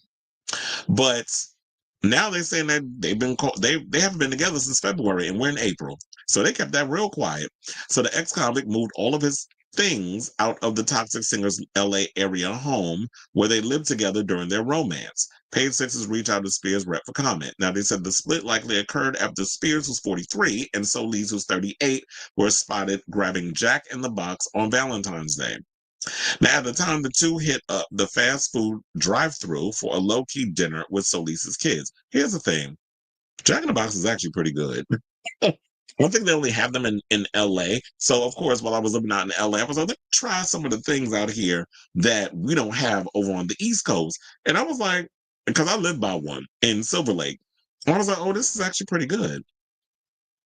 So the Grammy winner was also seen earlier that month with 2 of Soliz's children at an indoor playground in San Bernardino Valley, California, where her beau took another one of his kids to the dentist. Now, at the time, a source exclusively told Page Six that Spears had a great relationship with Soliz's 9 kids, some of whom he shares with his ex-wife, who filed for divorce in October of 2024. They also were told that the pop star spent most of the time with Soliz's sons, Tristan, who's 10, and Dylan, who's 8, and Nicholas, aka Sonny, who's 6, who he has custody. They're forever playing and have brought life and laughter into her home where it was so very much needed. Her house is filled with love now. This is what a source has said. So they also went on to say, so we got him coming out of the store. I'm like, he's smoking? Well, you know Britney smokes too. And here she go, wearing not a lot of clothes. So, they said that she first broke up with him in July of 2024 because she felt he had taken advantage of her lifestyle. This is what a source told Page Six. A second insider close to the hitmaker said her inner circle was relieved that Soliz was out of the picture after a turbulent relationship. So the duo began dating in 2023 after the singer hired Soliz to do maintenance around her home. Their romance made headlines following Spears' divorce from ex-husband Sam Asghari, who y'all know was recently on The Traitors. I don't know what he's been doing since, but that was the last time we saw him. But also, you know what? I just don't understand why she would even take it upon herself to go back and get in a relationship with the same person that she felt in her gut was basically using her for her celebrity. It feels like a lot of the guys that she was in relationships with was using her for her celebrity. Kevin Federline. I'm sure there was a couple of others, non-famous ones. Remember, she was married to Jason Alexander for like 5 minutes before that had to be annulled. Then I know there's some people out there who believe that Sam Asghari, as you can see in the photo, was also using Britney in their relationship. But I don't know. For some reason in my gut, I never really felt that from him. I don't think he genuinely cared about her. But then after a while, I just think that just whatever has been going on, it just became too much. And maybe he was comfortable in a situation where it was just like you didn't have to deal with a whole lot because when she was under the conservatorship, there was a lot of people that had guardrails in place where they had to just, you didn't have to deal with a lot of the messiness of what was going on behind the scenes. But then when she became free from that conservatorship and y'all was married and you was actually having to be up in there with all that 24/7, you was probably like, okay, now this is just too much. Now you're starting to see all the other stuff that the conservatorship had her under that you didn't really have to deal with. So, you know what? I'm glad that she left that man. Britney, I need you to get it together and have a better judgment of character when it comes to these men that you be messing with. But she just has, she's got her stuff that she's dealing with. And I just hope one of these days she can come to terms with dealing with whatever's going on in her personal life, because a lot of people have been raising grave concerns about those videos she be in their toilet in the foyer, half naked, like she just continues to be the same thing. The makeup be looking crazy, like she does her makeup in the dark. Like it's just been a whole bunch of stuff that's been going on. And so yeah, there have been people that's been having genuine concerns, like little crash outs, but I don't think they're as bad as Justin Bieber, who's been going in and letting have as of late. And I know I haven't been covering a lot of Justin Bieber, but I haven't noticed his crash outs also on social media. And most recently, he got into it with a photographer. Talking about, you only care about money. You don't care about me. Like, I just saw that was something I think came out earlier today. So, you know what? Sidebar. In addition to that, I may have to start covering some Justin Bieber stuff on here, because it was just like, yeah, with everything that's going on with Britney shouldn't be the only one getting astray. But look, she grown. She's not in a conservatorship anymore. She can make whatever decisions she want to make. And I just feel like in the future, girl, just keep these messy men out of your life. Stay away from these bums, because you know what? As long as you are a celebrity and you have a lot of money, you just got to watch these men that's out here trying to take advantage of your kindness and your money and your lifestyle. So I definitely want to hear from y'all. Y'all happy to hear that Miss Britney is free, as in single, from that man who she was having fixing things up around the house. Maybe once they started hunching, he stopped fixing the toilets and things of that nature. So, I still, even though we hunching, I still need you to be up in here fixing some things around the house. Like, earn your keep, sir. So let me know what you guys think of this story in the comments down below. Ooh, we got a lot of comments. I wasn't expecting that. Not from this topic. But so you say he wasn't misdiagnosed. Felix is like, I don't believe his ass. He wasn't misdiagnosed. He bipolar. And I'll say what I'll say. I had heard their relationship was starting to fall apart. Are you talking about Travis and Tay Tay? Yeah, I keep hearing ongoing stories. Hold on, because I had to put some chapstick on. I think that's annoying. When I have to constantly lick my lips, like when I brush my teeth, and then I use the Listerine mouthwash, like my mouth is dry, which is why I've been drinking so much damn water.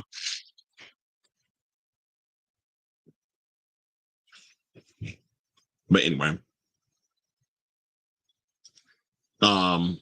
Yeah, he could play. I think he could play another 3 to 5 years. But do you think Taylor gonna wait that damn long? She gonna be 40 when she do the Super Bowl. I don't think she's gonna wait. He said after your show last night, I saw a blind item on TikTok that claimed her Seth. Well, damn. I know what you meant. You could have just said you could have just put Methodist up in there.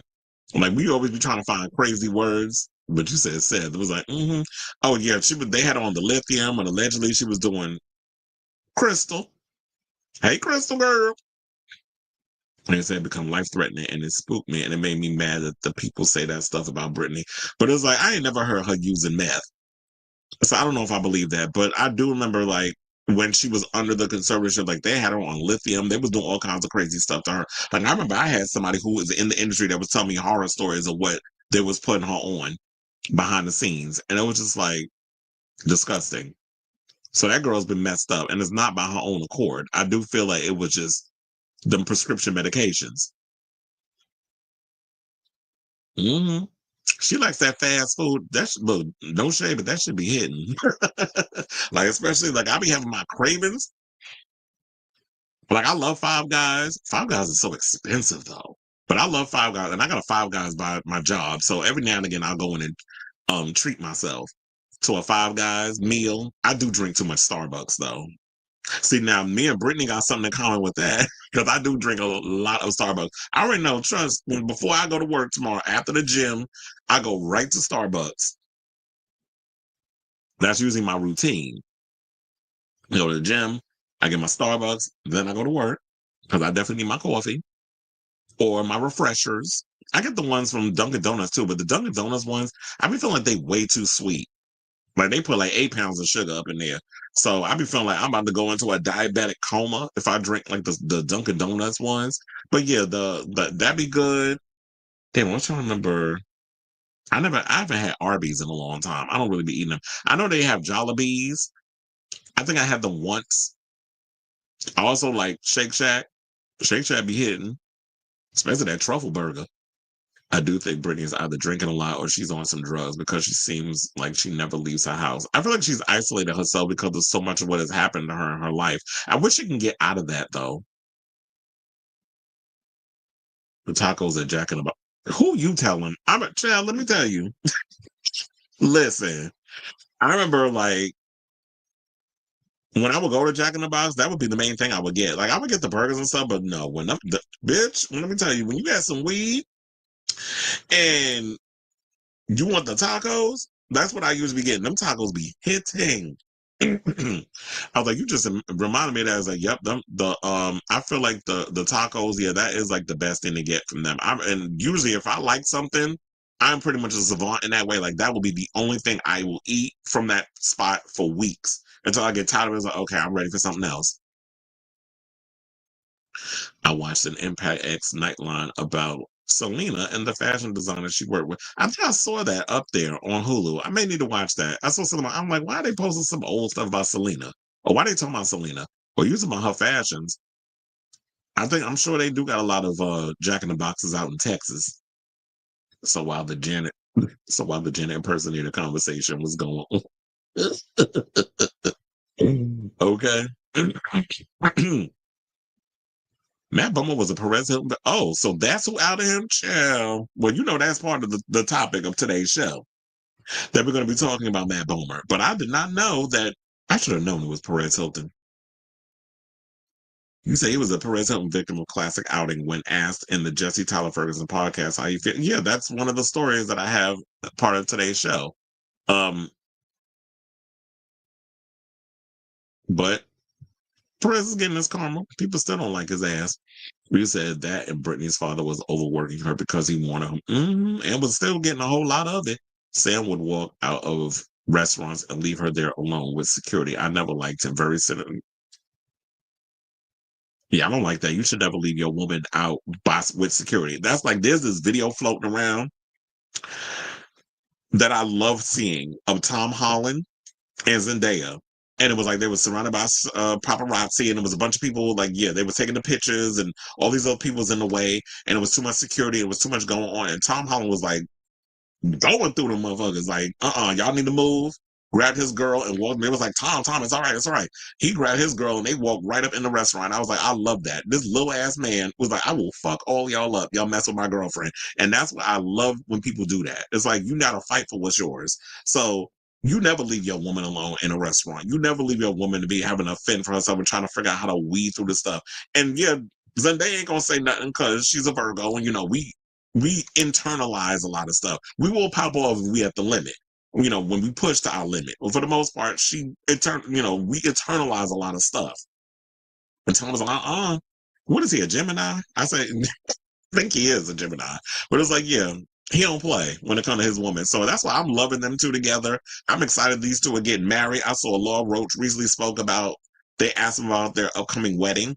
And he was like, yeah, I'm very involved with the wedding and everything, with involving her dress and everything, because he's been her stylist. He's been with her since she was a kid.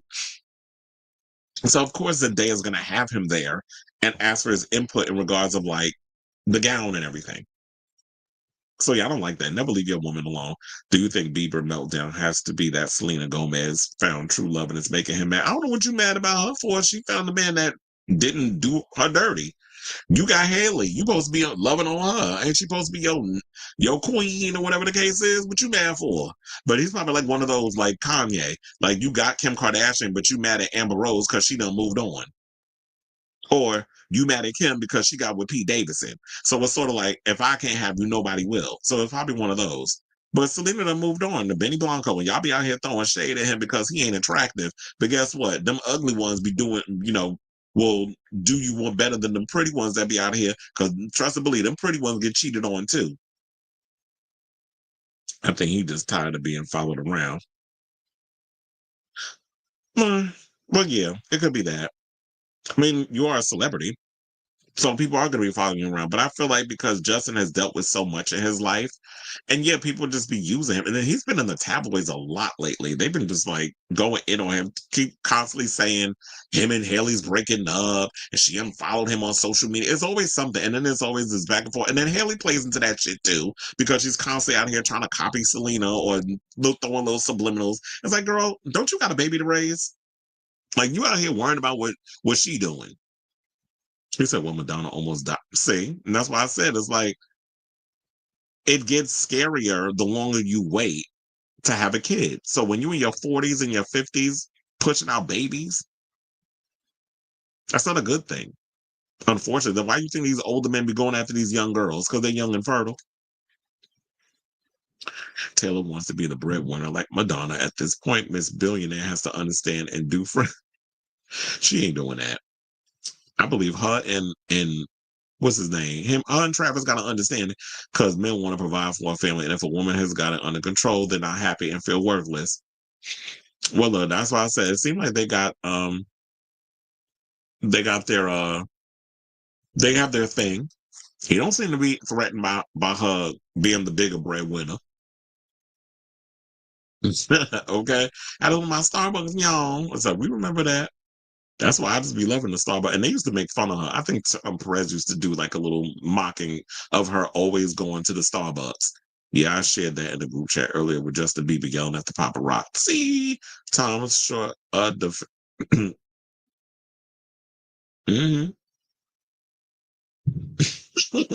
Okay. I know it took me a second to realize when you said and you meant ass. It's funny, you putting it, you editing yourself, and I'm just saying the word. Tom trying to bulk up to get beyond playing twink roles. Well, look, he about to do spot. Well, wait, I don't know if he's done with that movie though. I know he's doing Odyssey with Christopher Nolan. They're supposed to start shooting the new Spider-Man 4 this summer. And I know he's gonna be, they ain't say it yet, but I know he's gonna be in Secret Wars. Like it would make sense to put him in Secret Wars, because the Spider-Man 4 is a bridge between Doomsday and Secret Wars. I said, Virgo, see the truth. Child, who you telling? That's why I said people hate to see me coming. Virgo see the truth about everything, but won't get into other people's business unless asked. That's true. It's like, I'll be all up in the business. But yeah, that is true. Because I don't be giving a good goddamn. for the most part. But I'm like, if you ask me, I'm gonna tell you. Like, damn, I'm gonna hit my dang on camera. These are like the pink drink from Starbucks. Well, look, I need them to start putting out their refreshers soon because it's starting to get warm. Because I'm tired of drinking like my there's the same drink that I be getting all the time. I don't be seeing many options on the app, but I usually get like the same thing that I normally get. And they already know me up in there. But you know what also I hate about Starbucks? They take forever to for me to accumulate points, but now I finally got points that I could use because I felt like I had to buy like 8 drinks in order to, you know. I'm not trying to order something right now because I'm sitting here looking at my Starbucks. I always get like I was like, ooh, wait, first of all, they got a cherry meats chai. I think I had that. That was good. Let me get off of here. Cause now I'm like getting distracted and I'm looking at the Starbucks drink. Now they got this brown sugar oat milk shaken espresso. I think I want to get that one. And now they got this there's other drinks too. This blackberry sage refresher. Oh, when did y'all start having those? See, I haven't been to Starbucks in 2 days. Okay, anyway, let me get off of there. So I'm sorry, well, they got some good drink. I thought, okay, now I think I know what I'm gonna get me to drink tomorrow. He said Tom has to be careful because that Modern Family guy bulked up and his head looks small. That means that body is meant to be skinny and not muscular. I don't think that he's gonna bulk. I mean, I don't think he can bulk up. I think he'll definitely maintain his shape. I mean, he looks good. He looked good in the other Spider-Man movies. But I don't think he's gonna be out here looking like Aaron Taylor Johnson and Craven the Hunter. I don't think he's gonna be. But then again, Aaron, I believe, is tall, so it works for him. Not to bring astrology into this, but Justin is in the peak of his Saturn return. What does that mean? Caramel ribbon frappuccinos, double blended. Wait, that's your drink? You said caramel ribbon frappuccinos, double blended extra caramel shots. That actually sounds good. However, I'm not a fan of caramel, so that's why I don't drink caramel flavored coffee. I don't know, it just tastes too sugary to me. But anyway, let's move on and get off the coffee talk because I know I could be here all day talking about Starbucks. And that's by Rosie O'Donnell because it looks like her drug addicted daughter is at it again to the point where Rosie has removed her daughter from her $80 million fortune. So she ain't getting a dime out of her. And now this girl, but they said that I believe the girl went, that this was booked after Chelsea decided that she wanted to take on her biological mother's last name. So, according to newly revealed documents, O'Donnell amended her estate plans on January 6th, on the child, not January 6th, of all days, to remove Chelsea from 2 separate trusts, effectively cutting her off from any share of her estimated $80 million fortune. This revelation came shortly before Rosie left the United States for Ireland, reportedly in protest of Donald Trump's re-election. That's why she did it. It was like it was a middle finger to Trump and a middle finger to her. Now, in return, Chelsea took legal action of her own petitioning to change her surname to Newens, Neuens. I guess that's how you say Newens. The maiden name of her birth mother, Deanna McCauley, saying, quote, Chelsea didn't really care or really didn't care that Rosie wrote her out. I mean, who wouldn't want to have access to millions? But for Chelsea, it's not about the money. It's about feeling wanted and loved, and that's something she feels she has never really had from Rosie. And I do have the receipts, so hold on, because we got it there. So it says at the time of execution of this indenture, the donors' children are Parker O'Donnell, Chelsea O'Donnell, as aka Chelsea, Blake O'Donnell, Vivian Rose O'Donnell, and Dakota O'Donnell. However, for all purposes of this indenture, the terms the donor's children, child of the donor, issue of the donor, and any term of like import shall not include Chelsea or any issue of Chelsea. Bitch. Now, Chelsea, one of 5 children adopted by Rosie, has faced a series of personal and legal issues in recent years. She is currently living in a sober house in Marinette, Wisconsin, and was sentenced to 6 years probation on March 31st after pleading guilty of various felony and misdemeanor charges, including child neglect and drug-related offenses. A violation of her probation could result in years behind bars. Now, in response to inquiries about her daughter, Rosie directed attention to a 30-verse poem she shared via Substack titled My Child Chelsea. What is up with everybody in these damn Substacks? But wait, there's more, because we have this receipt of her filing to change her name. She got horrible handwriting, by the way, but that's neither here nor there. But, you know, it's the Virgo on me. I'll just be pointing out the stuff. It's like, oh God, that handwriting is terrible. Now, while she didn't mention finances in the poem, she did reflect on the name change, saying, quote, she wishes to change her last name to her birth mom's maiden name. Doesn't make sense to me. I am not her, Rosie wrote. Trust documents obtained by the press revealed the exclusion was thorough. The terms, child of the donor, issue of the donor, and any term of like import should not include Chelsea. Okay, I read that already. But that was me from when I read the thing before. Now I'm reading it in the story, in the report. So the document also shows that Rosie holds $27 million on life insurance. Chelsea's removal from the trust means she forfeits a potential $5.4 million payout from the amount alone. According to reports, Rosie made sure Chelsea received a copy of the revised trust to make her decision clear. Well, I guess the reason why we found this out is, and I'm guessing, I don't even think Rosie even put this out here. I think Chelsea went and put this out here. The press picked it up. And now we're talking about it.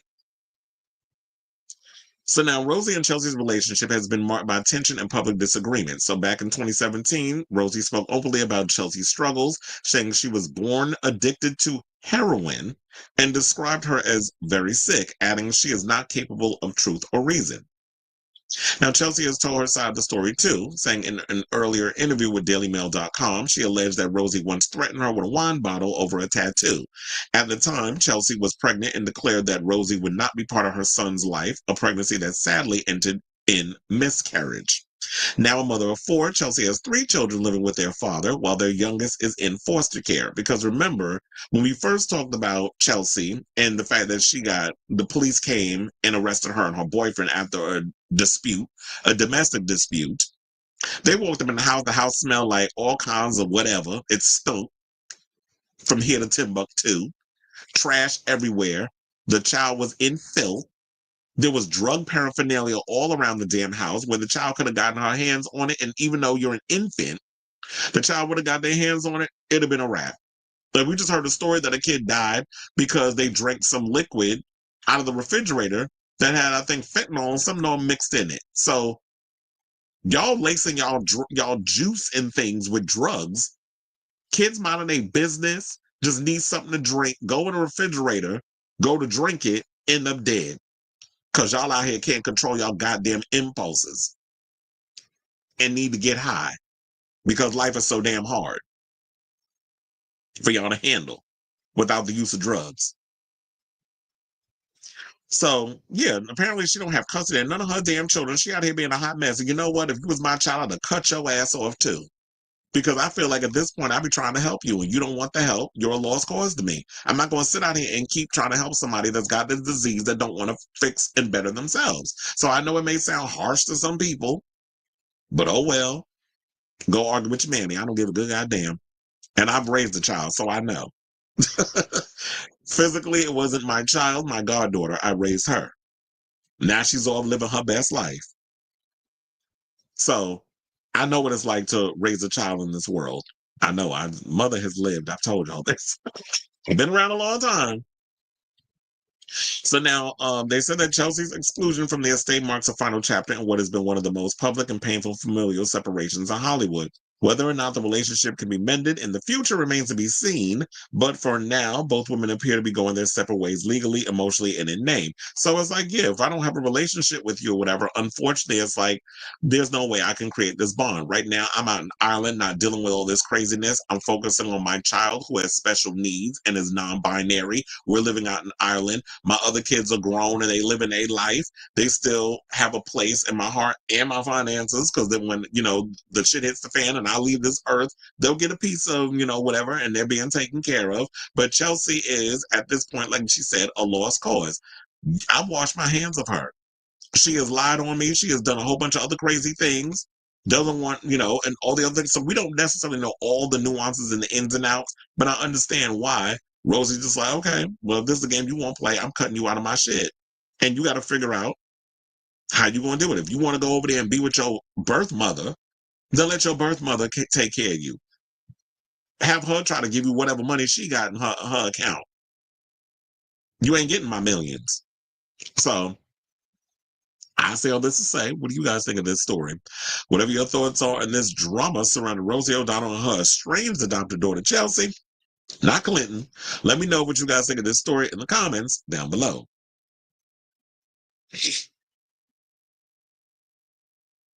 All right. You say you've never heard of that? The 28th year of someone's life is when Saturn. Oh yeah, I think I've heard that. I was sitting there like, oh, you said the Saturn's return. Didn't No Doubt come out with an album called Return to Saturn? That's what I was just thinking about. It was like the 28th year of somebody's life is when Saturn returns to the exact position it was at during birth. It lasts for 2 years. Late 20s is usually a hard, difficult time. Well, it's been a while since I've been in my 20s. So, I was like, when was I? 28. It's like 14 years ago, give or take. So, there's that. And you said my early 20s were harder for me than late 20s. Yeah, I think I had it hard in my early 20s too.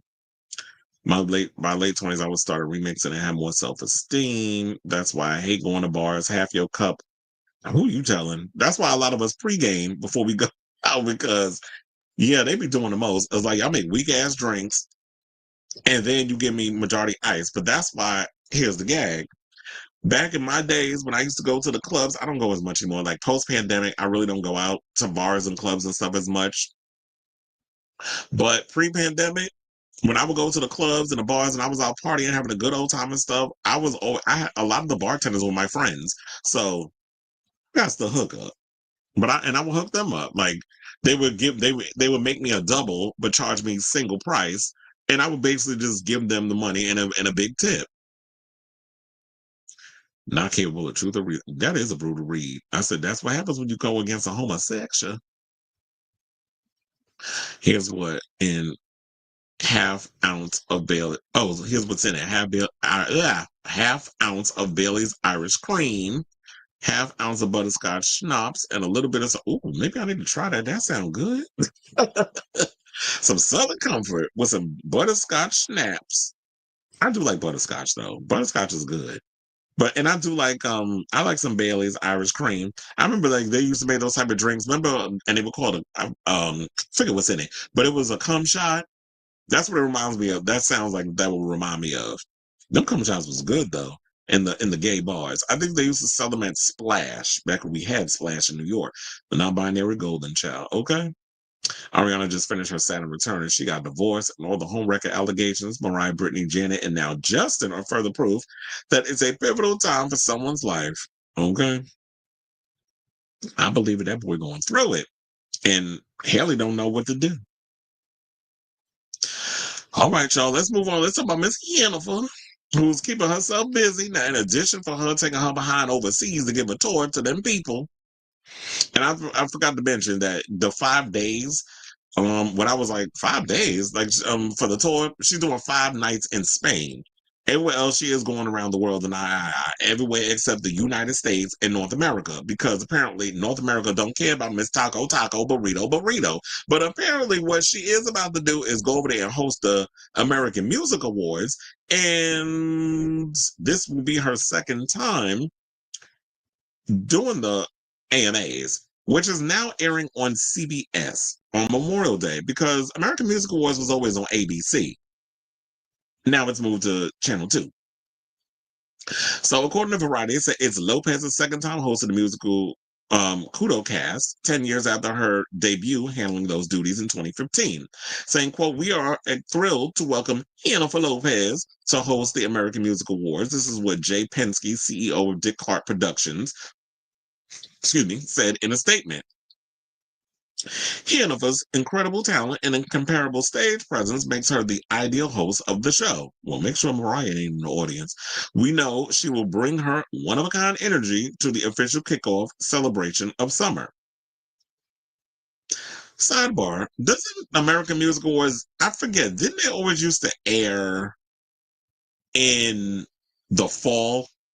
Like, I always remember, like, back in the day, the American Music Awards were always airing like November or December or something around that time. Now they're releasing it in the summer, which actually sounds, or spring, summer cusp, which actually sounds relatively interesting, but it all depends on who's performing and who's nominated, because they'll usually only have like 3 nominees, and it's always about the same typical people, Post Malone and all them other ones, and I just be so bored with the whole country stuff. But the good thing is, it is not only going to air on CBS, but it's also going to air on Paramount Plus, which is good because I have Paramount Plus. I could watch it live, or what I'll probably wait and watch it when, because I'm sure what they'll do with the live is that they'll do the same feed that you get on your network television. So you'll be watching commercials. And I would rather watch it on the streaming service when it's done, so I don't get the commercials, versus me having to sit there and watch it with commercials.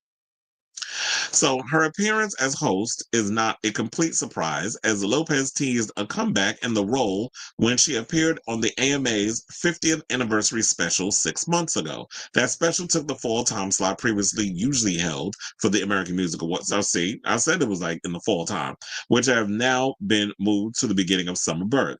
While this will mark only Lopez's second time hosting the AMAs, she has performed on the show more than 10 times in the past.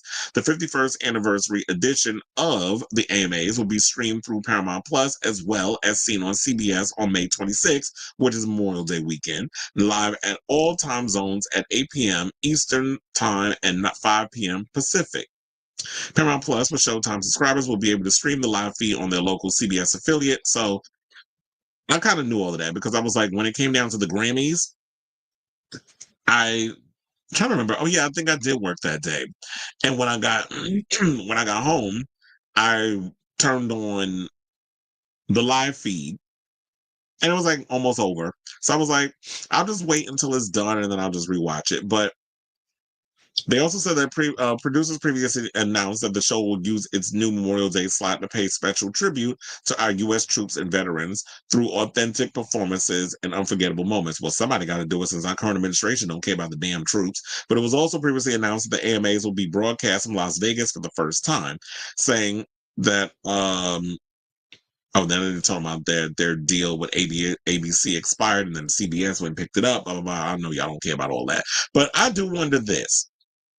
Do y'all even care about the AMAs? Do people even care about the AMAs anymore? And Jennifer can come up there and be cute or whatever if she gets up there and hosts. I don't even remember her hosting 10 years ago, probably because I really haven't checked into the AMAs like that. But now that I'm hearing that she's going to be a part of it, I might actually give it a gander out of curiosity, and because, media, we're going to probably mostly be talking about it.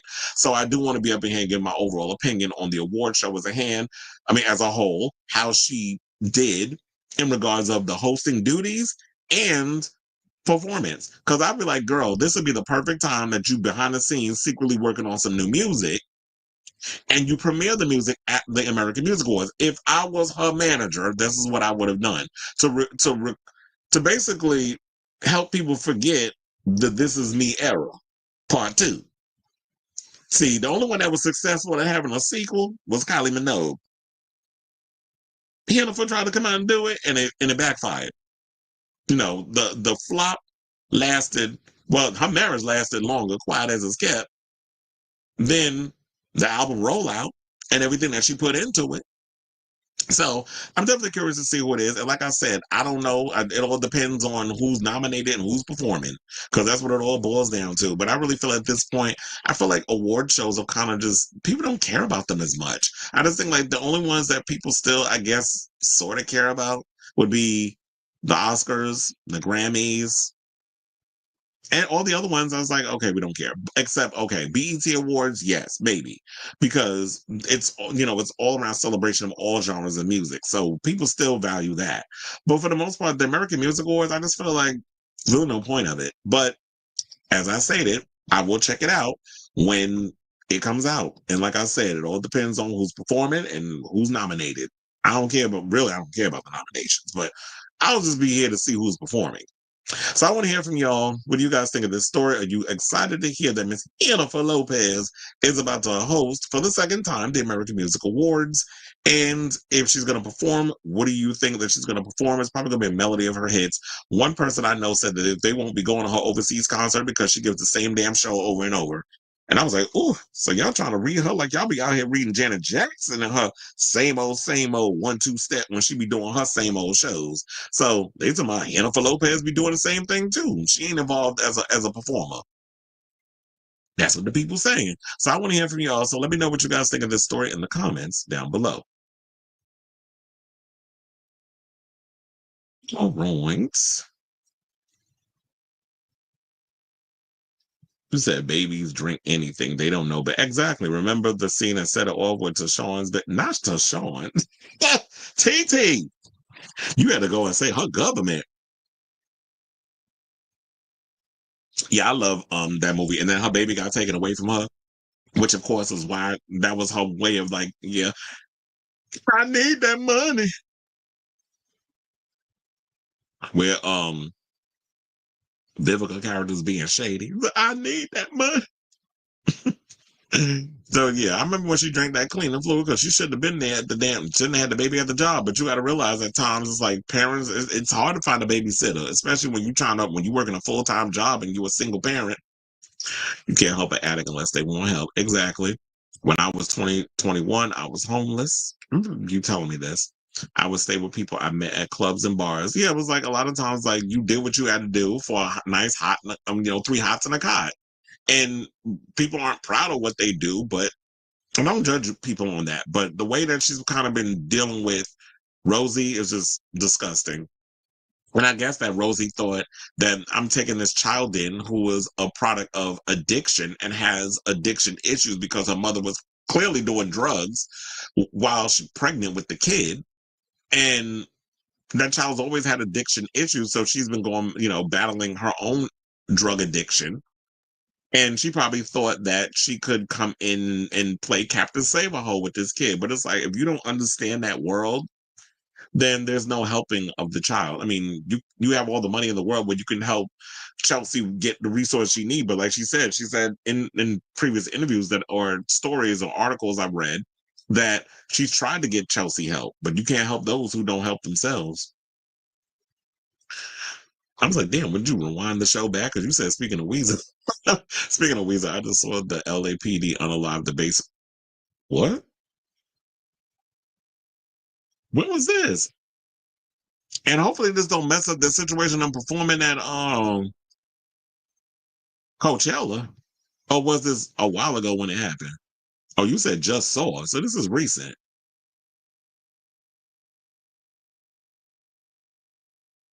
A mess. I'm like, what is going on? I may have to look that story up. We're in the middle of a show, so I got to keep going. How many more stories we got left before we done with today's show? Let me see. All right, y'all. We got 6 more stories left in today's show. All homosexual news. So before we get to the gay talk, if y'all can please do me a solid, hit that like button and that subscribe button. Also be sure to smash the notification bell so that way you know when we go live with a brand new episode of Chris Avalon Unfiltered. I'll also be putting timestamps in the show post live stream. So that way, for those who come in and watch the playback, you'll be able to follow along with the topics instead of having to go through all the banter that we do throughout the live stream. So now, without further ado, let's get into this story about Andy Cohen. Because last night, the second part of The Real Housewives of Beverly Hills aired, and he decided to air out Kyle Richards for trying to play coy about her relationship with Morgan Wade. Because she been running around here trying to act like her box is getting eaten by another woman. And now when Andy asked about it, she want to act like we're not going to address the big pink elephant in the room. So Andy Cohen is having none of it. The Real Housewives reunion host has called out Real Housewives of Beverly Hills star Kyle Richards over not discussing her friendship with singer Morgan Wade on the latest season of the show. Now, during part 2 of the Real Housewives of Beverly Hills season 14 reunion special, the reality star, who's 56, defended her decision to keep quiet about her relationship with Morgan Wade after their friendship fueled rumors of a potential romance. While explaining why she no longer publicly discusses their friendship, Kyle admitted she felt guilty for bringing Morgan into the spotlight, claiming that the attention has caused her anxiety and she doesn't want to be a part of that. Well, she's saying that the attention has caused who anxiety? Anxiety. Are you talking about Morgan? It's causing anxiety. It's causing her anxiety to flourish. Is that what you're implying? Or could you just say that maybe doing this and taking a picture causes anxiety and people to speculate whether or not y'all are scissor sisters? Or maybe this picture. Maybe when you see something like that in a music video, that may imply that maybe these two are rubbing clitorises up against each other. Or probably taking double-sided dildos in their cootie cat while they rubbing their hot box up against each other. So, when you're doing all of this, if y'all gonna sit up in here and rub clams, rub clams. But don't sit up in here and spit in our face and tell us it's raining. And I think that's what Andy wanted to know. I know some people felt, well, it's none of your business. Y'all need to find out. First of all, you want a reality show. And if you want a reality show, it's supposed to be about your life, correct? So whether or not it's any situation like this season, Dorit is on the front lines of all the drama that's been going on. So of course, she's got to sit there and answer all the questions about her marriage with PK, her relationship with Kyle, all the drama that she's been getting into with people on the show, and her and Sutton. So if I go up there and be like, I don't want to talk about my marriage, I want to talk about this, I want to talk about that, well, okay. Well, I'll be like, okay, sis, your days is numbered. Don't think that you're going to get your contract renewed to come back for season 15 if you're not willing to play ball. That's what this show is. If you're going to give something for a storyline, we have to talk about it. That's the point of the reunions. But the thing with Kyle is she always talks about, and they played a montage of it this season too. Well, if you're going to put stuff out there, you got to be able to talk about it. You got to be talking, all that other stuff. And then when it comes to her, she wants to bring on the waterworks. She gets on her candy bag and start crying because, her and Candy Burris, they stay crying and the voice starts to shake a little bit when they talk, all that other stuff, and trying to get out the situation. It's we're going to address it because that's what you do on these shows.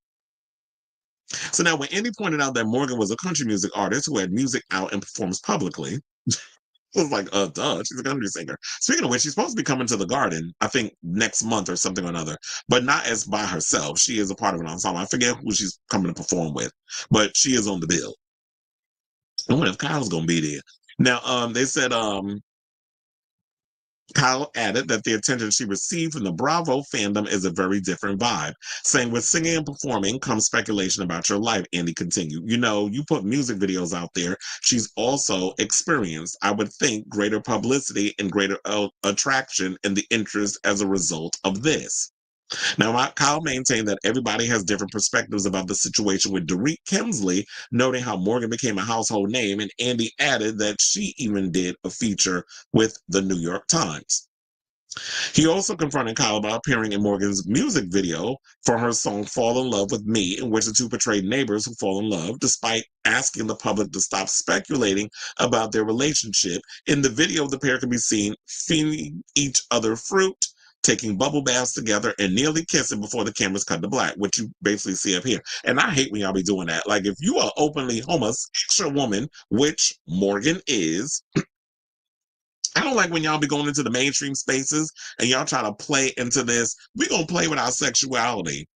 Because to me, it's y'all no different than them damn gay for pays. Like, if you gonna sit up in here and put yourself out there as an openly proud homosexual, whether you're a man or a woman, I feel like you should let that reflect your music if that's what you're trying to do. I'm not doing no fade to black crap. Trust and believe, if I was putting out music, I would be making out with all the men up in my videos. And we ain't cutting no damn black. Okay? So, she went on to say, Andy went on to say, I do just want to point out, putting out a music video that is like the two of you as lovers. It contributed so mightily to a conversation that was already a runaway train, and that was totally in her hands, I have to say. It's like at some point you can't have your cake and eat it too. I mean, sorry. Why are you apologizing?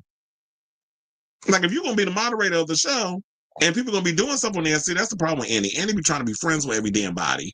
And then when you get up on there, you can't be the host. And it's like, well, you putting stuff out here, we have to address it. I'm not going to sit up in here and try to sugarcoat and spare your feelings. Like, I'm not going to be rude and disrespectful when I'm asking you things, but you have to also realize that when you putting something out here, when you're teasing, when you're doing interviews, when you said that you had conversations with your children about the possibility of you being in a relationship with someone of the same gender. And I know it on good authority. Somebody told me that they seen them out and about and they was all lovey-dovey, calling each other babe and all that other stuff. So these two are definitely a couple.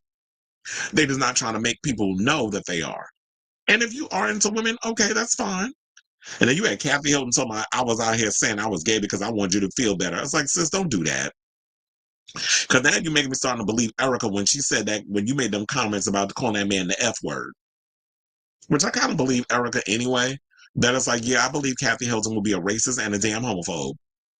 But if my sister is not going to support me in my bisexuality, whatever the case is, then as long as my children care about me, well, I got that low down dirty dog ex-husband of mine, which she ain't divorced yet, hunching younger girls, which allegedly he was doing throughout your marriage. But now that it's out there, he feels fruitful and fancy free enough to do it, and ain't trying to hide it no more. But I do agree with that. It's like, you can't have your cake and eat it. That you can't be out here trying to tease and use the whole gay thing as a storyline. But I'm like, if you naturally feeling somebody, let that thing do what it do. And if people feel a way about you exploring being with another woman, fuck them. Who cares? Who cares what these trolls on social media have to say? Or the fact that people are going and letting happen. But you have to also realize, when you start bringing people, outsiders, into your situation and you're filming it for a reality show, people are going to speculate.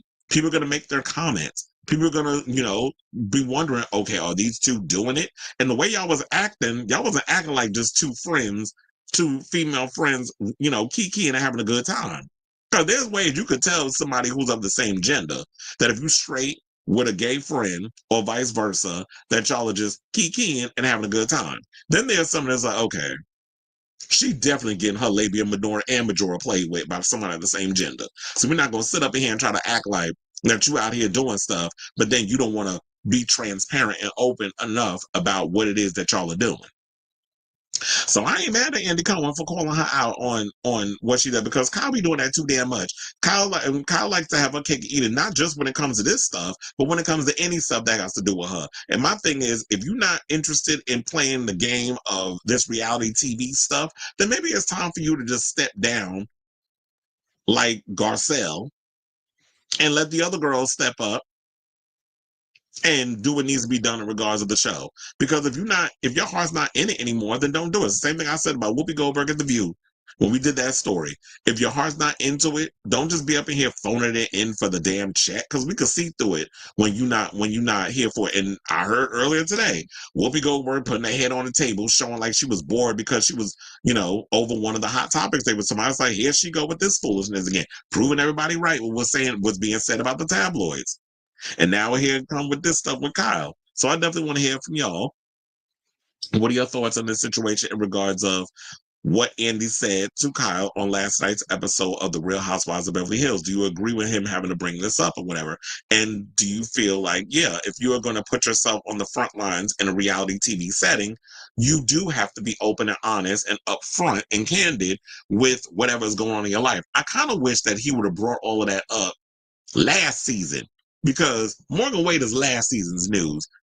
Wasn't nobody checking for Morgan this season. So I don't know why you was bringing her up and now, but I guess because Kyle ain't really have much going on, quiet as it's kept. So they had to stretch out this reunion to more than one part. So let me know what you guys think of this story in the comments down below.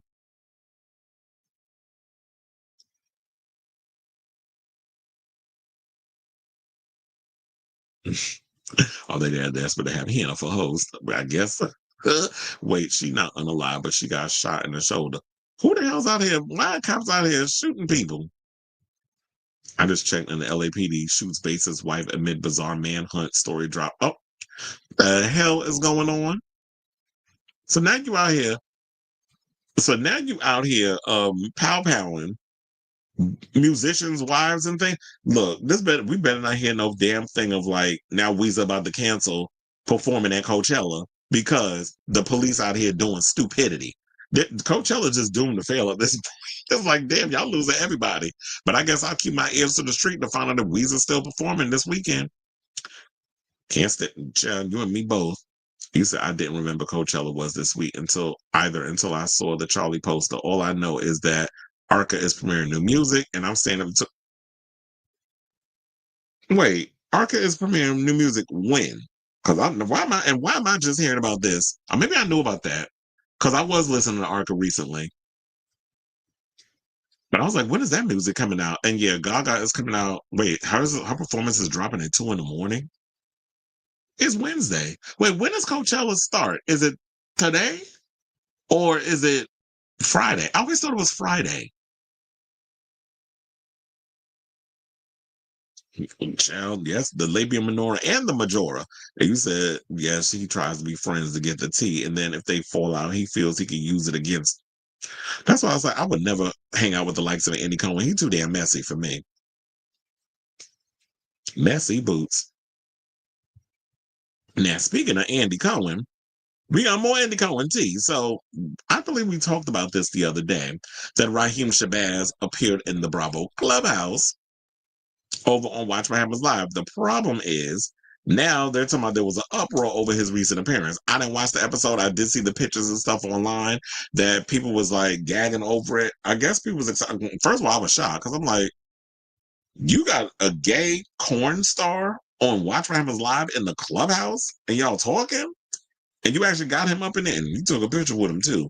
But Raheem Shabazz is he's one of the most successful performers out here in these streets. And, he's making that good Brazilian content. Now, if anybody knows how to stir the pot, it's Andy Cohen. But this time, the Bravo Kingpin might have pushed the simmering pot a little too far. And now the fallout is giving network insiders a serious case of the vapors. So according to a senior Bravo executive, the unexpected guest spot left some staffers reeling. The show is known for its cheeky tone, but this booking crossed into what many consider NSFW territory. Deliver, the source said, this is not the direction we wanted the show moving in. It's reckless. Now, while Bravo representatives publicly insist Cohen is not in any trouble, multiple insiders claims that the decision raised serious concerns behind the scenes. Some believe the episode may damage the show's reputation, especially among more conservative viewers. Still, confronting Cohen is easier said than done. The Bravo mainstay has become one of the most powerful figures in the network's history.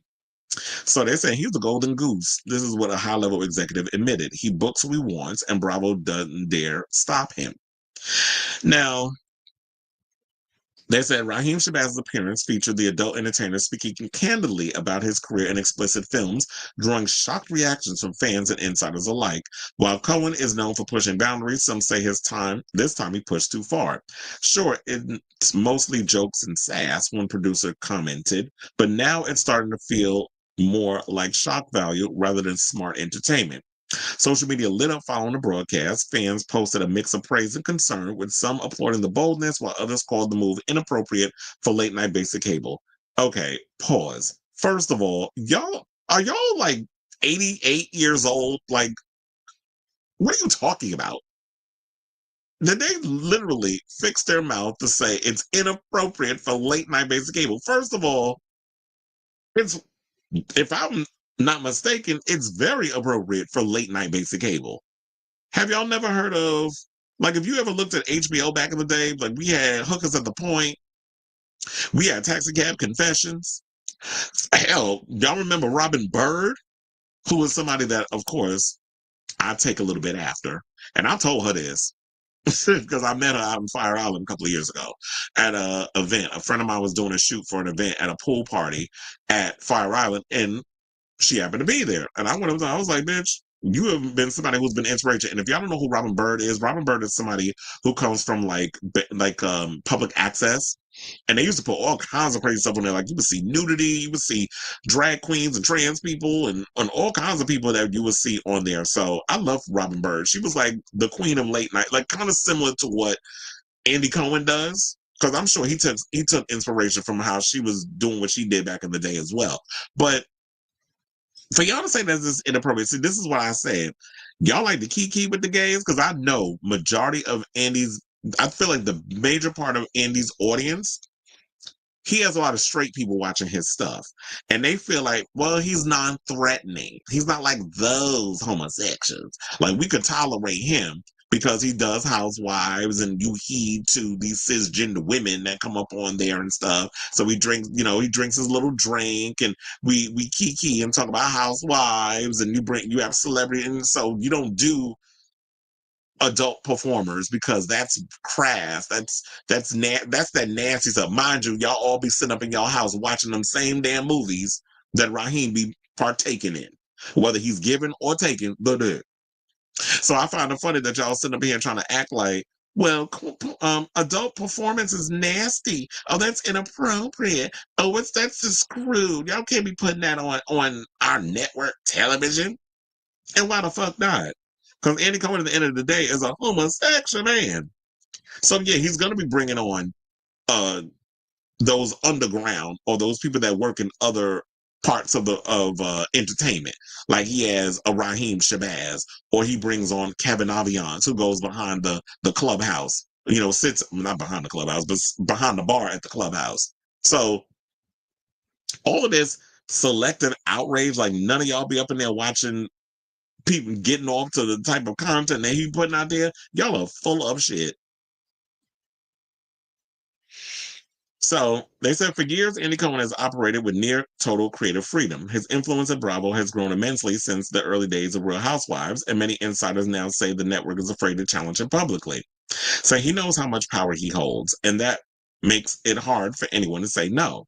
Even so, sources say that his latest stunt may finally spark a long overdue conversation about boundaries and programming direction. Some executives are quietly urging producers to rein in future guest bookings. But I feel like, why is it a bad thing to have somebody who does sex work on your show? Like, I really don't understand like this outdated mentality that legacy media holds. This is why I always say, you know what, legacy media, y'all about to die. Legacy TV, y'all about to die. Because y'all still holding on to this old guard that doesn't work. And you have these uptight prudes that just want to bitch and moan about any little thing. It ain't like Raheem was up there showing dick. It wasn't like that he came up to Andy, whipped it out, and smacked him upside the head with it. He ain't do what, what's his name, that old queen that was on, that was from the Housewives of Atlanta that showed Andy his penis? The one that used to hang out with Sheree and they had the botched Michael Jackson nose. I forgot her name. But yeah.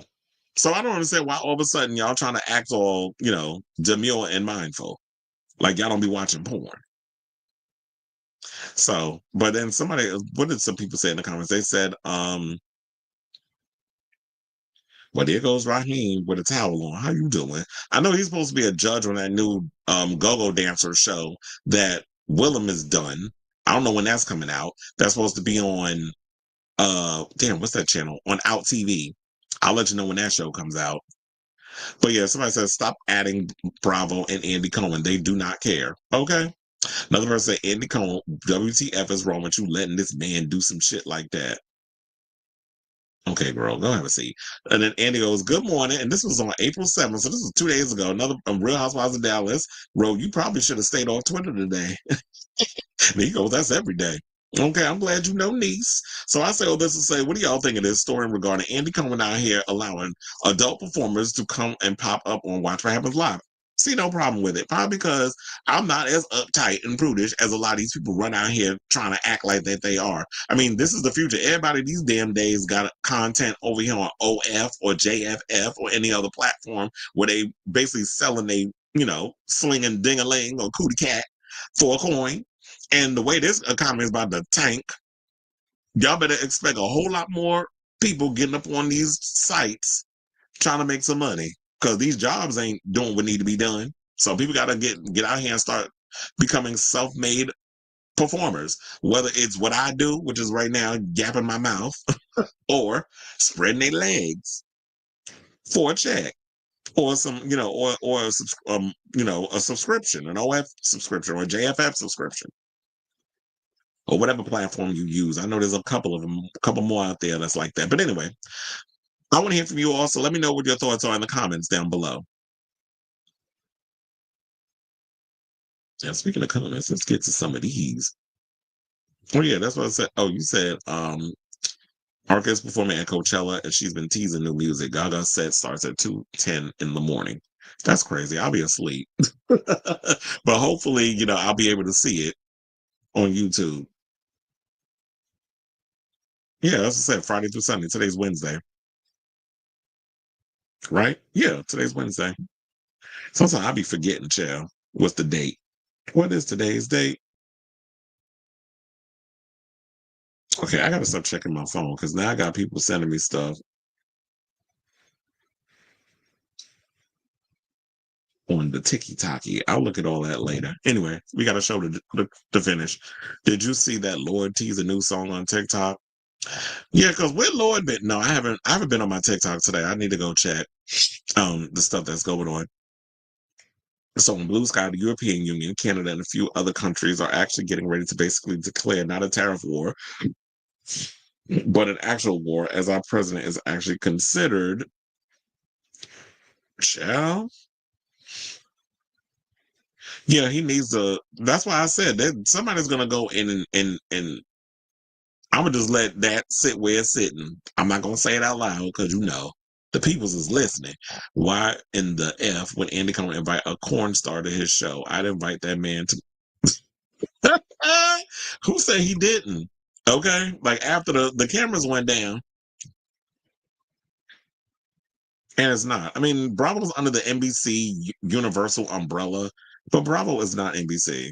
Like, please, they need to calm down. It's like you could have just. I don't know. People are just weird to me. I was like, look, Raheem Shabazz works best. Like, if you're going, this is why a lot of people are flocking to doing independent stuff. Like, if I had my own talk show in the van, like a Watch What Happens Live, I would be on a streaming service, or I would be like on YouTube doing it. It's not like they started bumping uglies on TV. That's why I said it wasn't like they did anything sexually inappropriate. So the fact that he was there and talking about what he does, it was appalling to people. But I'm like, there have been housewives that have sat up on that damn chairs on that show that have said far worse, but y'all are okay with that. Yeah, but I doubt they'll get rid of it because a lot of these people that's behind Project 2025 and a lot of these politicians that are here for it, trust and believe, they be out here on Grindr. They be out here secretly wanting to get their back blown out by someone of the same gender. They're all just like a bunch of self-hating arrogant. But anyway, let's move on. With these homophobes and things. And let's get into this Celebrity Big Brother. Now, I didn't even know Celebrity Big Brother started until I saw like the stuff they was talking about it yesterday. I think it just started. So yeah, apparently JoJo C was on the show, and so is Mickey Rourke, who I don't know what happened to him. Like when I show you his face, he literally looks like a Caitlyn Jenner's doppelganger. So yeah. So he was out here getting called out for questioning JoJo's sexuality and basically saying that basically he could turn her straight, which I believe is how a lot of these old people think because he's 72, but that's still no excuse. So, they said the former boxer questioned the Karma singer about her sexuality in a shocking preview of Wednesday's episode, where he goes and says, "Do you like girls or boys?" She said, "Me, girls. My partner is non-binary," referring to Kath Ebbs. Now, Rourke was 72, then insinuated that he could change 21-year-old Siwa's sexual orientation during their time together on season 24 of the ITV reality show. He said, "If I stay longer than 4 days, you won't be gay anymore." This is what he said to the pop star, who clapped back, "I can guarantee I'll still be gay and I'll still be in a very happy relationship." But she said it with that husky man voice. But then elsewhere in the episode, the Sin City actor told his castmate Chris Hughes he was going to vote the lesbian out real quick. When Siwa overheard his remarks, she hit back, "That's homophobic if that was your reasoning." Well, of course it was. Hughes interjected, telling Rourke that he can't do that. However, the wrestler star then uttered another homophobic slur. He said, "I need a fag," he said before telling Siwa, "I'm not talking to you." So he knows he's in the UK. He used a British term because he has fag means cigarette. However, when you've been saying all the stuff that you've been saying in that household towards this girl, clearly that's not how you meant it. You meant it to deliberately be a dick, a homophobic prick, and what's more disgusting about this, and I think people aren't focused on it, is let's move beyond the whole homophobic slur thing, because we already know he's a piece of shit. That's why his career is in the toilet. Since he did that, what was it, that big movie they came out with a couple of years ago, and everybody was giving him high praise where he played a boxer, and it's like your career still went down in the toilet. I mean, I remember you did appear in the Expendables films with with all the action movie stars in the 80s, and then they were supposed to pass down the torch, whatever. Then the movies got terrible.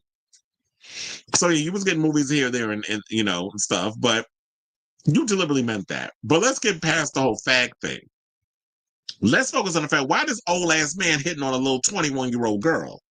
So that's maybe the thing that we need to look at too, that you older than dirt. You probably need to take some damn Trimix to get your dick up.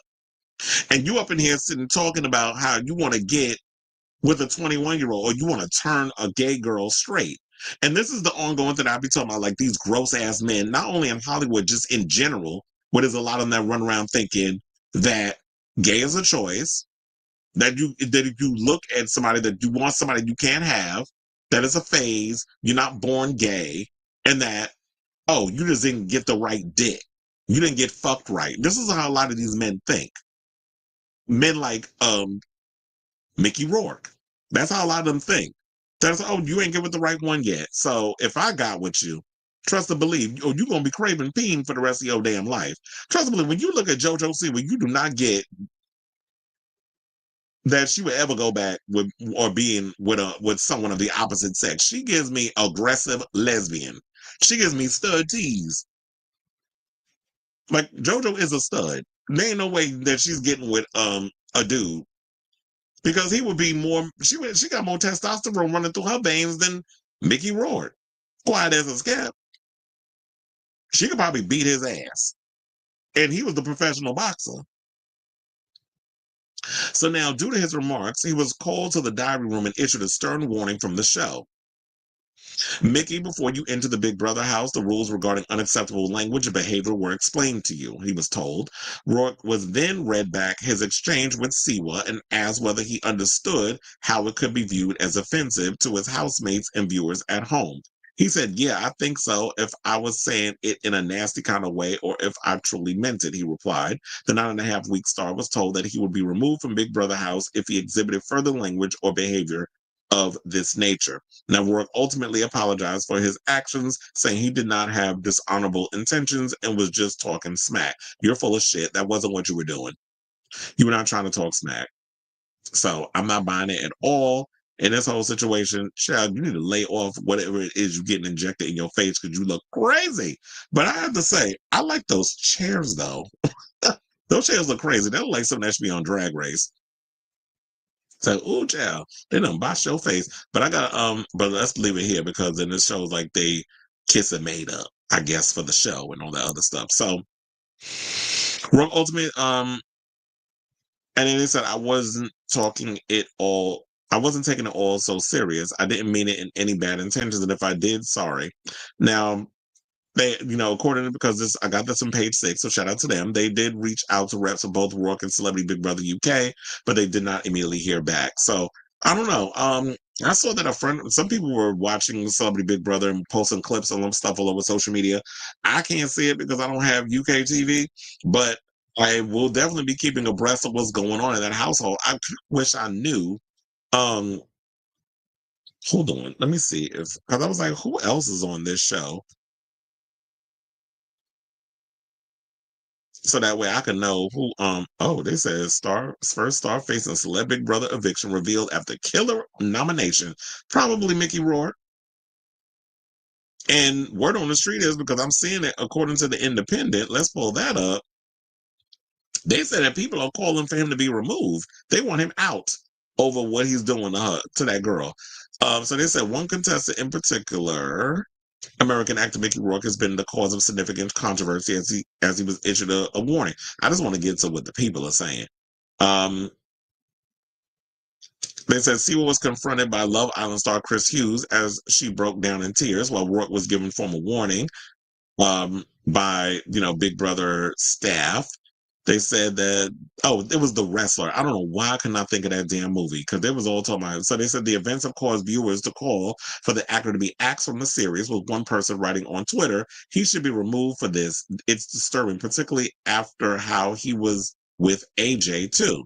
Another person added, JoJo Siwa should not have to continue living with someone who made her feel like that. Big Brother should scrap the formal warning and remove Mickey to show their support of the LGBTQ plus audience and housemates. Well, here's the thing. I'm all about, if I'm in an uncomfortable situation and we need to work it out or whatever the case was, I'm all for that. But yeah, I do agree. Like, if somebody's going to be up in this house and saying all kinds of crazy shit, it's like, you're going to have me go upside your head. So I do feel like that he is about to get his, that it's going to get to a point where it's just like, he may be the first one to go. So I want to see who else is up. So I did pull up, according to the Independent, they said the full list of confirmed housemates for 2025. So Chesney Hawks, no idea who that is. We got JoJo Siwa, Trisha Goddard, Chris Hughes, Patsy Palmer, Michael Fabricant, Jack P. Shepard, Ella Ray Wise, Mickey Rourke, Daley Thompson, Donna Preston, Danny Beard, and Angelica Bell. So the only ones that I know that's on the show would be Mickey Rourke, and he's not the only homosexual in the show. So we have, Danny Beard, who, is from Drag Race, and JoJo Siwa. But when it was talking about AJ, who's AJ? But yeah, that's why I said I don't know who these people are. But they said Palmer is best known for playing Blanca Jackson on EastEnders and Coronation Street's Jack P. Shepard. He was on, that's a soap star. He played David Platt since he was 12 years old. Then they said, AJ is the host. They said his Celebrity Big Brother appearance was immediately thrown into controversy when he ogled host AJ Adudu. Oh, Dudu, which prompted complaints from viewers. Not that last name, Jill. Oh, and then the Thompson person, they said is two-time Olympic decathlon. Okay, I don't care, because like I said, I don't know these people except them 3 that I mentioned. So yeah, there's that. I have a feeling that, at this point, it's going to get to a point where Mickey Rourke is going to be the one that's eliminated first. So it's only a matter of time before we hear that. And I guess after that, we won't have to worry about talking about the show no more, because it won't be that interesting. So I'll say all this to say, what do y'all think of this story regarding Mickey Rourke being a hot-ass mess already in a nuisance in the Big Brother house? I mean, he's making good TV, but then the question remains, is he more or less problematic than Todrick Hall? Because remember when Todrick Hall was on Big Brother, Celebrity Big Brother, but he was on the US. He wasn't in the UK. So I definitely want to hear from y'all. Let me know what your thoughts are in the comments down below. The audacity of this man to say the F slur with his face look not an expired Barbie doll. Or a Barbie doll that got, that I put in the damn fireplace, and that skin looks like it was melted. It looks tattered. Like he thinks he has a chance. That's what I was saying. Do you not know what you look like? Now look, back in the day, Mickey Rourke was fine as hell, especially if you watch 9.5 Weeks. That was a good looking man. Then it was just like all them years of him boxing. I think he just got the shit pummeled in his face. Then he started injecting. Then he started, injecting shit in his face to try to, I guess, correct whatever was going on. It was probably a lot of damage from getting knocked around in the ring, and now he looked crazy. Oh, so you probably never seen. I was like, you probably never seen what he looked like back in the day. That's the ultimate straight guy fantasy, trying to turn lesbians, hoping for a threesome. That's why they freak out about gay men. I hate when so many straight. Exactly. And first of all, they should be flattered if a gay man goes and thinks that they're attractive. What you really need to be worried about is if a man or a woman ain't really looking in your direction. Not by facial feminization. Okay? Because he is giving me transgender tease with that face. It's like, you can't be out here trying to read the dolls when you out here looking like Caitlyn Jenner's doppelganger. I like girls. My partner is non-binary. Are you talking about Miss JoJo, what she said? Yeah, which is weird because it's like you saying your girlfriend is a girl, but she's but they are non-binary. Which is a contradiction. Isn't it contradicting? Because, like, how are you liking, you say your partner is non-binary, which means they don't identify by a specific gender, but you like girls. My head hurts. It's like, okay, JoJo. We'll give you that one, Chad. All right, so let's get into this Matt Bomer story, who is basically opening up about the fact that his outation, him being a homosexual or coming out and saying that he was one, was taken away from him because he was outed. And according to Robert, he said it was that old tight ass queen, Perez Hilton. So on Monday's episode of Dinner on Me podcast with Jesse Tyler Ferguson, Bomer recalled a time when folks could kind of take over your own personal narrative before you even had a chance to. He specifically referenced outlets like Perez Hilton, which appeared to relish in talking about my personal life before I had ever had a chance to even do it myself. And it wasn't because I didn't want to, I didn't even have an opportunity to. Now, Bomer publicly came out as a homosexual during a 2012 award speech, calling his husband, the publicist Simon Halls, and their 3 children my proudest accomplishment. But by the time the rising actor had been the subject of numerous items in celebrity news sites and gossip blogs that speculated on his sexuality. In 2024, he revealed that he was told being outed this way cost him the role of Superman in a film to be directed by Brett Ratner. Though there were rampant and damaging speculation, Bomer told Ferguson that no media outlet was ever going, hey, as in, they were happy to print rumors, but not inclined to give Bomer the platform to tell his story on his own terms. I just didn't have a career that warranted that, he explained. So it felt kind of unfair to me that was stolen by people who did have a microphone at the time. So yeah, there's and Matt Bomer was still good looking, and there go him with his husband, Simon Halls, the famous publicist. He said it was a weird time because and they said he reflected because he never hid his sexuality in public. Even when we were talking around or walking around the street, there'd be pictures of Simon and our kids and he explained, leading up to a planned speech at the 2012 Steve Chase Humanitarian Awards in Palm Springs, California. Bomer began thinking that he didn't want his family to feel like they were some kind of shameful secret or something I was sweeping under the rug so I could have a great career. Though he lost the role of Superman in 2013 Superman Man of Steel to Henry Cavill, I forgot about that. Or that was the role that he was up for. Bomer's career began to flourish in the early 2010s with a plum role on the USA Network series White Collar and a big screen break in the form of Magic Mike. Both careers had begun to cast him in the mold of a straight leading man, saying, I didn't have anything to fall back on, but what I had was a loving family. That was my safety net. And I was like, you know what?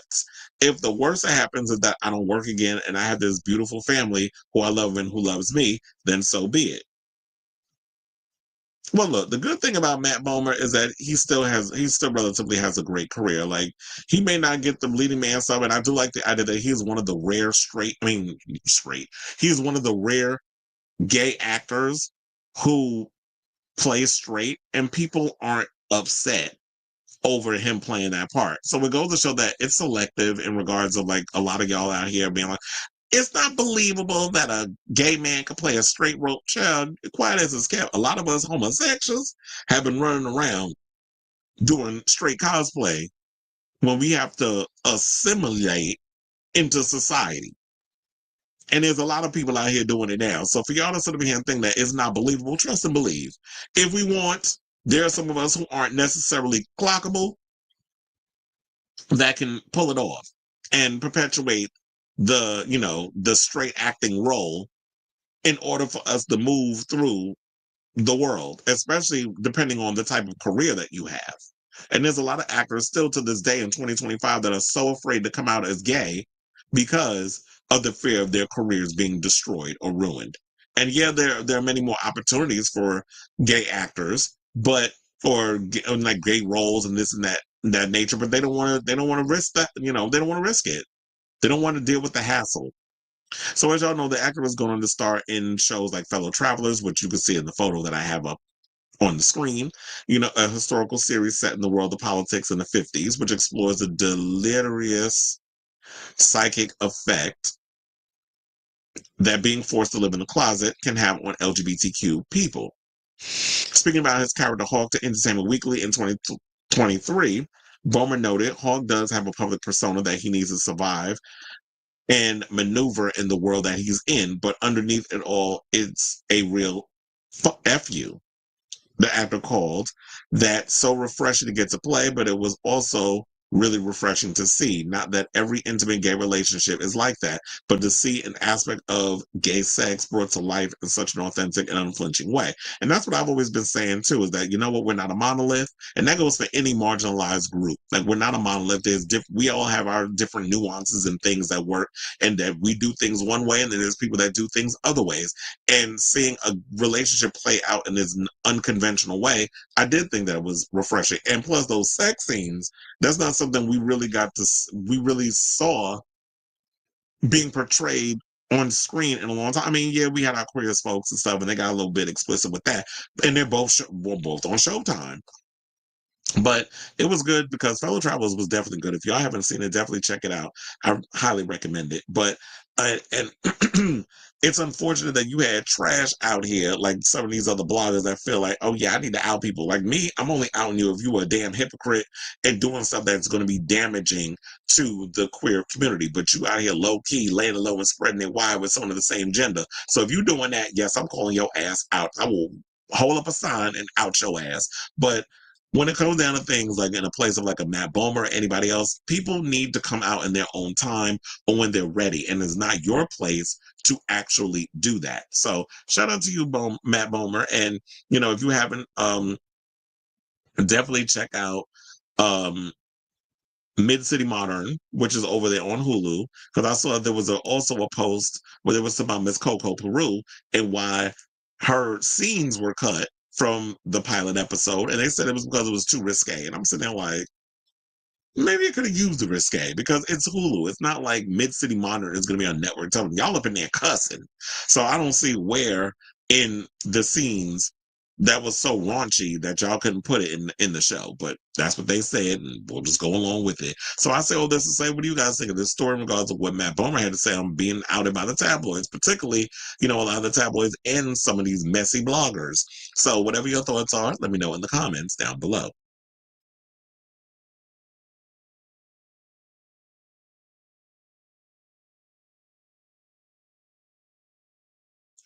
Because I'm going to go.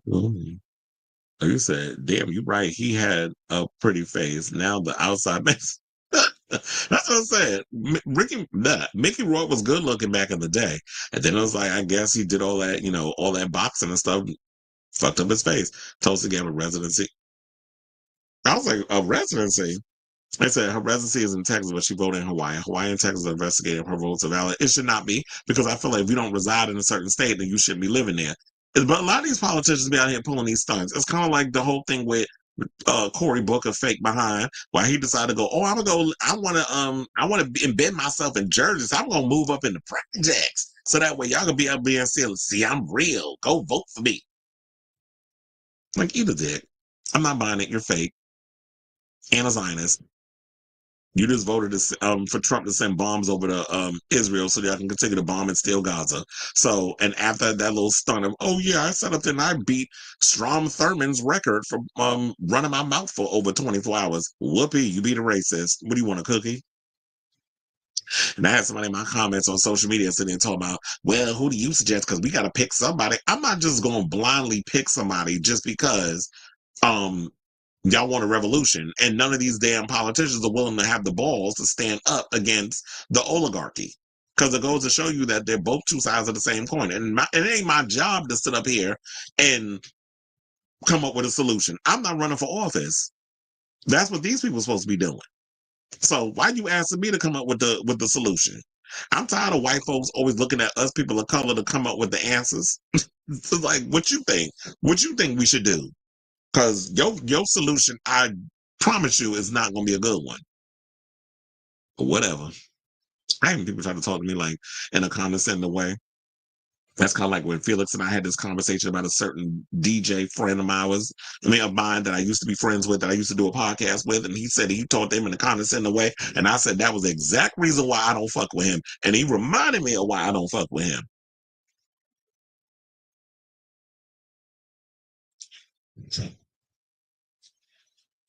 But anyway, let's move on. If being out wasn't looked down upon or controversial, some of the most iconic Hollywood closet queens would be out. Okay, not Miss Cruz. We know about Miss Travolta. I got a look from a female as I was washing my car. Gays can play straight. Okay.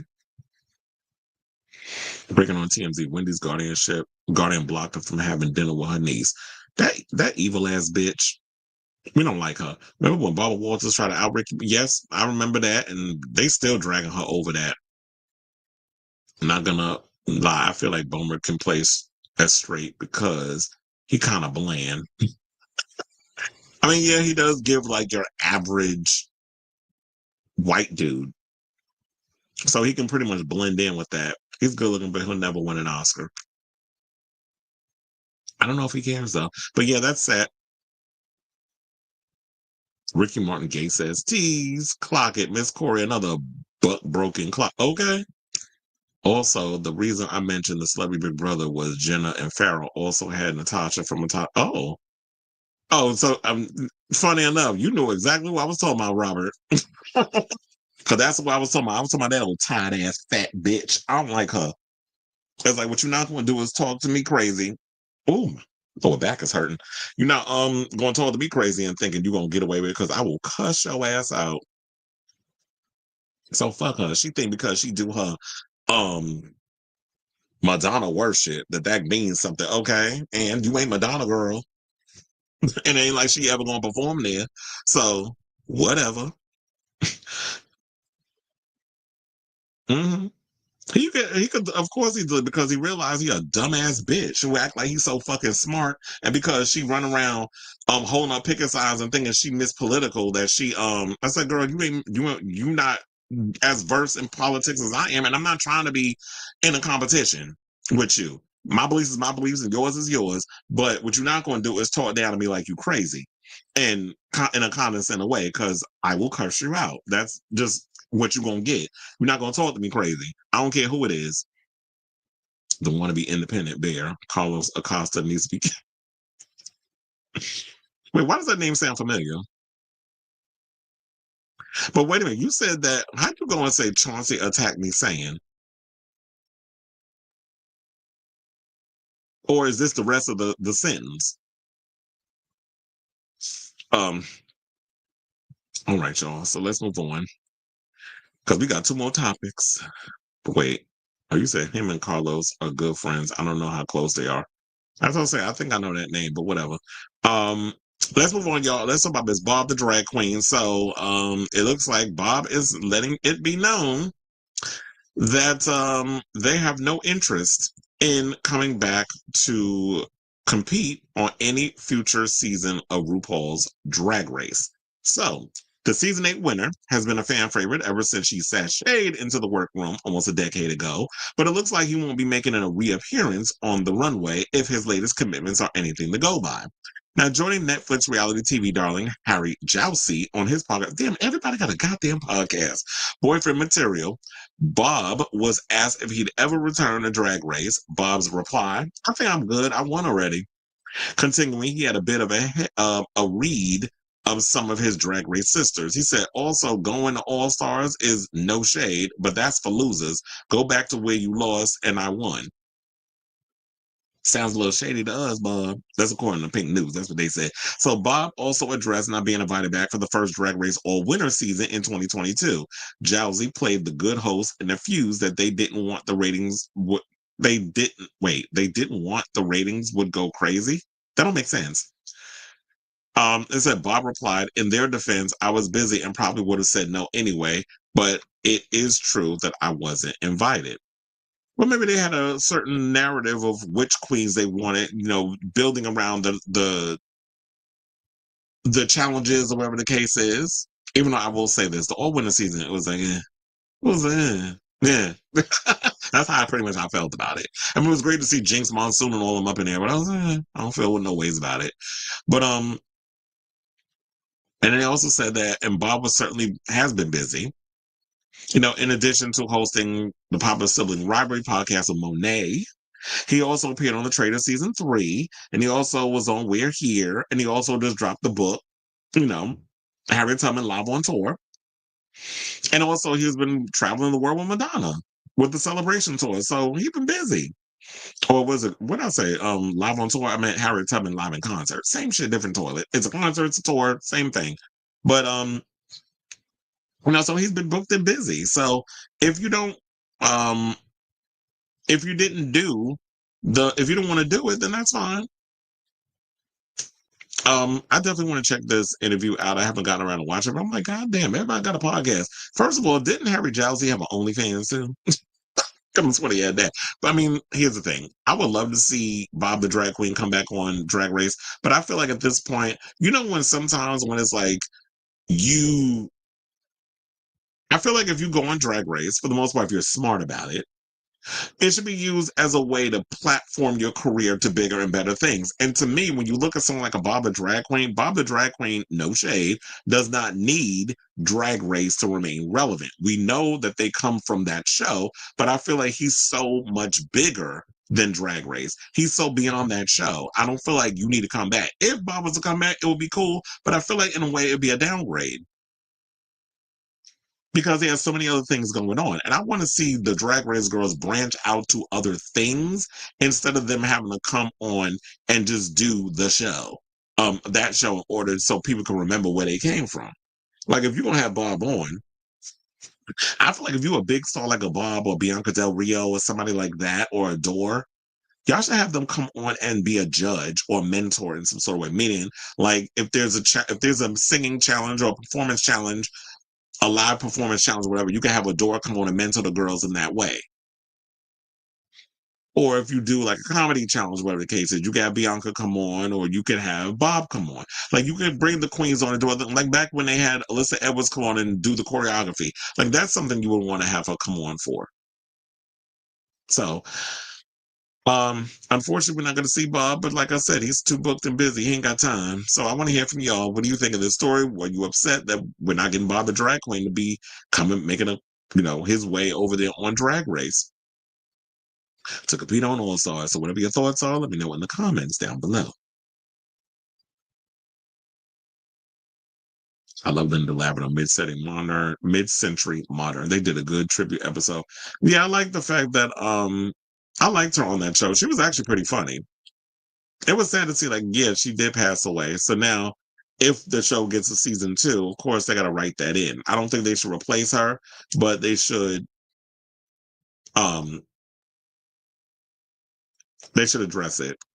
But I hope the show gets a season 2. There was a rumor that one of the pit stop hosts from 2022 and 2023 would be guaranteed a spot in the top 2 of all winners too. I think they'll bring back Bianca before Bob. I don't like that idea. Don't do that whole guarantee somebody gonna be in the top 2.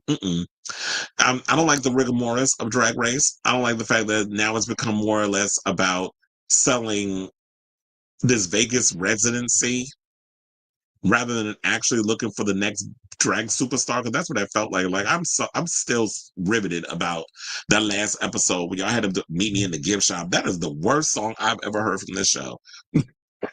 Although it is in my head though. Bob and Lasco also under the microscope with WoW because Bob did the All-Star 7 reunion and they sent a cease and desist. Yeah. But here's the thing. A cease and desist basically, I heard it don't mean anything if you get a cease and desist. Now, if they file legal action against you, that's a different story. I'm not crazy over Bob as much as I used to. I have a Bob shirt, but I haven't worn. I mean, I like Bob too, but I do feel like we were saying before, I do feel like when I don't know, it just feels. I just feel like sometimes he be thinking like he's too big for his britches. So I was like, what is that? I feel like something is in my hat and dangling. I thought it was like a bug. I would have freaked out, but I think it's lint. I'm having a moment of like, I'm losing my shit live on camera. I'm going crazy. Well, as long as it's not in my face or whatever the case is.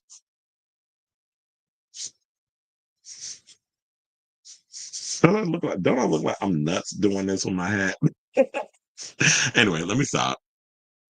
The Vegas residency needs people to go in this economy. Jules was guaranteed an invite to join the dances on. Well, definitely the way Jules is, Jules definitely fits the whole criteria of the show, meaning that she definitely works for like Vegas. Bob kind of got in the ego. So, yeah, that's what I'm I feel like that's what it is too. It's like, it feels like you've got a bit of an ego. It's not like he would win an all-winner season either based on fan support. They root for Trixie, Nymphia, or Sasha before Bob. What a crappy thing for him to say. Oh, you talking about what he said. Yeah, I hope it was like you joking or whatever, but yeah, it does feel like, yeah, there's a bit of an ego there. I only know Bob because of an instructional video of Bob putting a condom on. I totally forgot about that. And shout out to Bomer and all that peen. One of my friends was telling me that he sent him a message in regards of like, I guess I forget what the whole context of it was, and Boomer took it the wrong way. I was like, you can't talk to some of these girls sometimes. People getting in their feelings. Everybody's sensitive out here in these streets. But if people don't really know your personality, I just always say tread lightly. Now, since we talking about adult film stars, let's get into this one. So I don't know if y'all heard. I mean, the story came out like a couple of days ago, but adult film star Damien Stone passed away at 32. It's like, damn, what is going on? In 2025, we've been losing a lot of adult film stars. So straight up, gay porn is reporting, shout out to them, that gay porn star Damien Stone has died following complications from an enlarged heart. Now, while multiple family members have confirmed his passing, no other details about Stone's sudden death have been made public at this time. He was just 32 years old. Now, Damien was a prolific performer who began his career in 2017 and appeared in homosexual, bisexual, and trans porn scenes until retiring from studio work in 2020. He then competed in bodybuilding competitions and transitioned to OF content and was active on social media, up until early February, as seen in the tweet below sent on February 27th. Stone's passing was announced by a family member on March 11th. So that's the picture that they said goodbye for now, NYC. And this was it. Damn, he got body. I hope that enlarged heart. You want to know something? He was in the bodybuilding and stuff. I really hope that wasn't the enlarged heart stuff wasn't courtesy of roids and HGH and all the other things that a lot of these bodybuilders be out here using. So I hope that wasn't the case. Now, Damien Stone starred in dozens of sex scenes at Men, Trans Angels, or Trans Angles, it says, Man Up Films, Why Not Buy, The Guy Site, Bromo, Face Down Ass Up, Naked Sword, and more. Born in Moldova but raised here in the United States, Stone lived in Pennsylvania for most of his life. Stone was a versatile performer, known for his smoldering good looks and obviously impressive physique as seen in some of these photos. So yeah, I have that one. We can leave that up there. That's not inappropriate. He got clothes on. Now, Stone continued to engage with his loyal network of fans and followers through sites like OF, sharing workout tips and routines. He was in contact with fans right up until February 2025, as per multiple reports, and Stone using his trademark mix of confidence and introspection. Now, news of Stone's death has drawn tributes from across the adult film industry. Fellow adult film star Nicholas Ryder posted on his Twitter to share his condolences, saying, very sad. He wrote they said wrote of the really nice guy. I think y'all glitched. There's a glitch in the writing. So he said he was a really nice guy. Now, Ryder also said that he filmed one of my favorite scenes with Stone. Meanwhile, one person wrote, a really funny, sweet, and kind guy. So much life left to live. What a loss. And another of Stone's fans said, beauty disappeared from this world into the spirit world. Now, Stone's death follows that of fellow stars such as Tim Kruger, Roman Mercury in March. So I want to give a shout out to Damien and his family. Condolences to everybody who knew him. And yeah, that's all I got to say on that. So shout out to him. And I want to hear from you all. What do you think of this story regarding we lost another one in the adult film world? So shout out to you, Damien Stone. So I want to hear from you also. Let me know what you guys think of this story in the comments down below.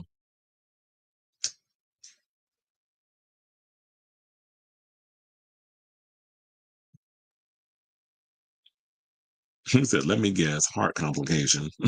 Said Bob showed up on Untucked and All Stars 9 just after the celebration tour ended. I must have missed that one because, at a certain point, I stopped watching Untucked. Bianca did a corn video with Conor McGuire, my favorite happy adult fun time video star. It wasn't full sex, but she was in it, and Apeen was in it too. Wait, Bianca wasn't the one doing the bending, was she? That's what I'm thinking, because I'm like, how you 32 years old with an enlarged heart? A lot of them complications probably come from when y'all be taking them substances, especially when you look at his body. I'm like, damn, he is ripped. And the body looks good, but I don't know if I want to be risking all of that, physicality and stuff, especially because, you're competing. So they be using all kinds of stuff, and it's not just like, eating right and bulking up and lifting weights.